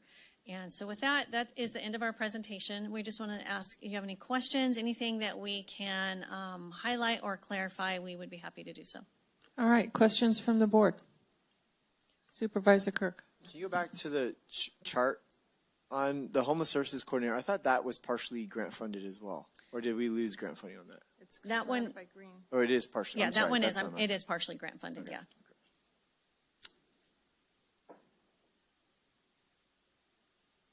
And that one started out that way, and we continue to pull in everything that we can. And then that position is not under Rebecca's department. That's under you. It's under the board. It's under the county administrative office and via the board. That one started out. That was it for the site. Sorry. Okay, yeah, sorry. That one started out that way. It did move over to HHSA, and then when we had a change in staffing, and we moved it back into under. I shouldn't say into. It's its own department, but under the purview and oversight of the county administrative office. Supervisor Brandon. Great. I'm sorry. Are we doing questions or comments? Questions. Oh. No, I didn't have any questions. Thank you. I have a question, and that is, will this particular organizational chart be placed on the website? It will. And then the original one showing the entire, I'd like to see both of them. Yes, if we they will could. put both. Okay. Yes. All right. So if there are no other questions from the board, I'm going to go to the public to see if they have comments.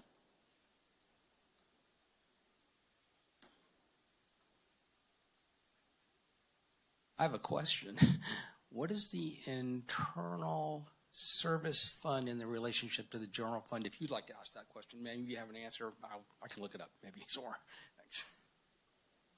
Would you like me to answer that Yes, question? please. So we have several internal service funds, and these are the funds that are critical that all departments use. So it could be, we have one for IT, we have one for workers' comp, we have unemployment, liability. This is another one in which when we work with all departments, because they're all using it, and we wanted to create a centralized way for all of our contracts to be handled and then stored.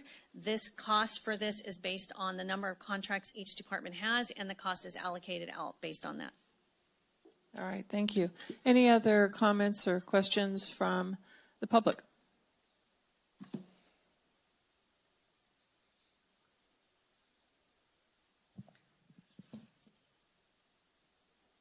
Well, once again, with apologies to the listening public, I feel like I'm being baffled with bullshit. And I saw this last week. So all of a sudden, we only have 5 people in the CAO's office when a week or two ago, I could have counted 15. So we're moving people, they're getting their own department director, they're getting their own letterhead. So you're just playing this shuffle game to make it look like there's only 5 people in the CAO's office. And I don't like being lied to. That really bothers me a lot. And it bothers me to see people now getting these director positions. And for a while, everybody was becoming a senior analyst. And now in the previous board discussion, the difference between an analyst 1 and 2 and a senior was $50,000. So now we're making people directors in a time of a supposedly budget cut. So what, I mean, I saw all these moving around and all these, but no one, and it's covered in the budget and blah, blah, blah. But I didn't see dollars. I didn't see dollar amounts. And I think we're trying to be bamboozled here, and that really bothers me.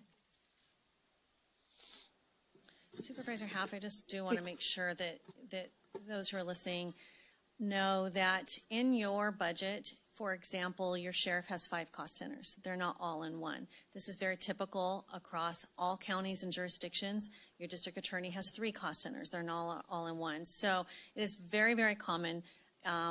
These didn't just get moved here. This is how they've been. So I just want to make sure that your board is aware of that, and the history is there in the budget if people wanted to go back and look at those. Thank you. Any other member of the public wishing to get up and speak? All right, I'll bring it back to the board. Supervisor Campbell, we're doing comments now. Thank you, Chair. Yeah, and I appreciate the description for the public's benefit, CAO rigs. I feel that, I heard the comment that was made earlier or just now.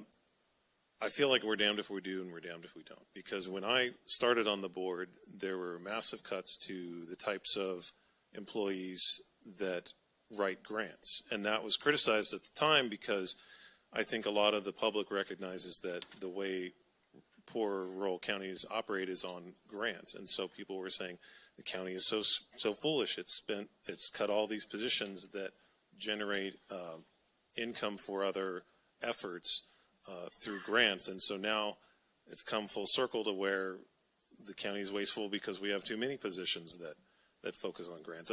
I just feel like we can't win on this because as far as I've seen, the types of areas that the community, with the exception of roads, I'd say, but the types of efforts that I think the community is demanding most, law enforcement, fire protective services, vegetation management, OES services, that's what the staff has spent their time on to pull in money from state and federal sources. And so they're doing exactly the job that I think they should be doing. And so if you need to have staff to do that because it takes a lot of work. As somebody, I know some of us have had experience writing grants. It takes a lot of time and a lot of focus, months sometimes, for some of these more complex grants. And you just have to have somebody that has a knowledge base to do that, and it doesn't happen overnight. So to me, the organizational structure of the administrator's office, it makes sense. Maybe there are ways we could be more efficient, but we do the best with what we've got. So, Supervisor Brandon. Great, thank you. And I agree. Most people don't know that 80% or so, I mean, it varies year to year, of our budget is grants and pass-through. Our local tax revenue is relatively low compared with the service tasks that we have to provide. And then especially when we're able to bring something in that's new, that's, say, economic development, which is not a requirement. We don't have to do that. It ends up being very important things. I think the key is, what are they doing to help fund those positions? What types of money are they bringing in? OES as an example, you could make the case that it's 8 times bigger because it's got, not just a half-time, but now 4 folks within that, and yet tens of millions of dollars have been brought in various types of support, plus all the other things to make sure that we're being more resilient, working with our communities, fostering people to be more responsible for themselves. So I think individually these positions, they all make sense. I do agree with what Carol kind of had mentioned too. When somebody asks us, and I understand they come from different cost centers, and it is a bit more complicated, and how many folks are within the admin office or the 4th floor, and we say 5, I give it the same hairy eyeball. Now, I think this really adds context to it because it says which ones of those are grant funded, how do they pay for themselves, but I don't think the answer 5 passes the kind of muster of like what people are really talking about. They're not saying what cost center and all of that. So my recommendation is we would reflect pretty much this, to say these are the people within the admin office or some level of that, but here's how they're paying for it, here's where they're coming from, and I think that might just be more communicative. I do want to just state my opinion to the rest of the board, though, that I think that some of these positions, we've never really had the discussion about it, but should be reporting, I think, to the Board of Supervisors or to the agency they kind of work the most with. The Homeless Services Coordinator is a key example where we did have that initially in the HHSA Cost Center. There's a lot there that makes sense.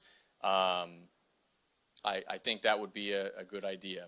Some of the other ones, for example, with economic development, and we had a conversation actually about the housing coordinator position, and I viewed that as being very much hand in hand. I think they will work very closely together, but they're still within 2 different departments, rather than I was kind of thinking, well, maybe the natural resource person, the economic development person, the housing person, who are all one up in broadband too, would be able to work within a unit that has the flexibility to do that, that reports at the end of the day to the Board of Supervisors. That is just a personal preference that I think that is a healthier way to do it. But, yeah. Supervisor Kirk. This is good to have, good to share with people who question the the 4th floor. I think what I would appreciate is just the constant reminder, Trace, when we're talking about cuts, when we're talking about, excuse me, let me sip this. I just want to make sure that our staff, department heads, folks are clear on the 4th floor, because I get it when you walk in, there's lots of bodies. I've said the same thing before, which is why she's had to share with me this information. I just want to make sure that, and I assume we are, and I'm just putting this out there, because when people come to me, I'd rather them go to you, and they say we're doing, reductions in our agency. Why does the 4th floor maybe look the way it does? Man, I got something stuck in my throat. The gist of it is, we just got to be clear with why we have the people in that office that we do. Now I'm getting choked up over it. Okay, so the gist of what I'm trying to say is, just let's communicate well with our staff, with our department heads. That way we know, and they know why we have who we have in that office. I think it's a fair enough request. So that's it. I don't have a lot to add. The number of bodies that are housed in the CAO's office has some, but not total correlation with this organizational chart. I can't expect somebody that is not familiar with government and how local government, county government works to understand this, but it's kind of like the human resources director is downstairs. She's not up in the CAO's office. However, the 5 people with the blue, kind of a light blue, are. But they're all under the purview of the county administrator's office. And the board, I just need to make something clear, if not to the board members here, to the public. The board is not manager. They're not managers. We're not the general manager of the county.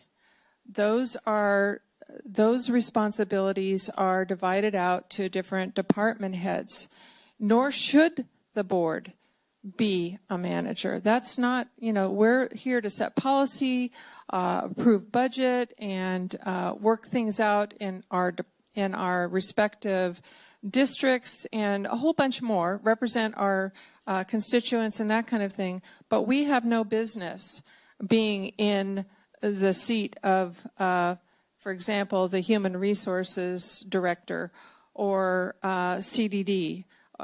We just don't. And I just felt like I needed to say that. So this is not an item that we vote on. It's just to give a presentation, and I think we're pretty much done with that. We've asked for public comment. So a little bit after 12, I'm going to adjourn this meeting at 12:16.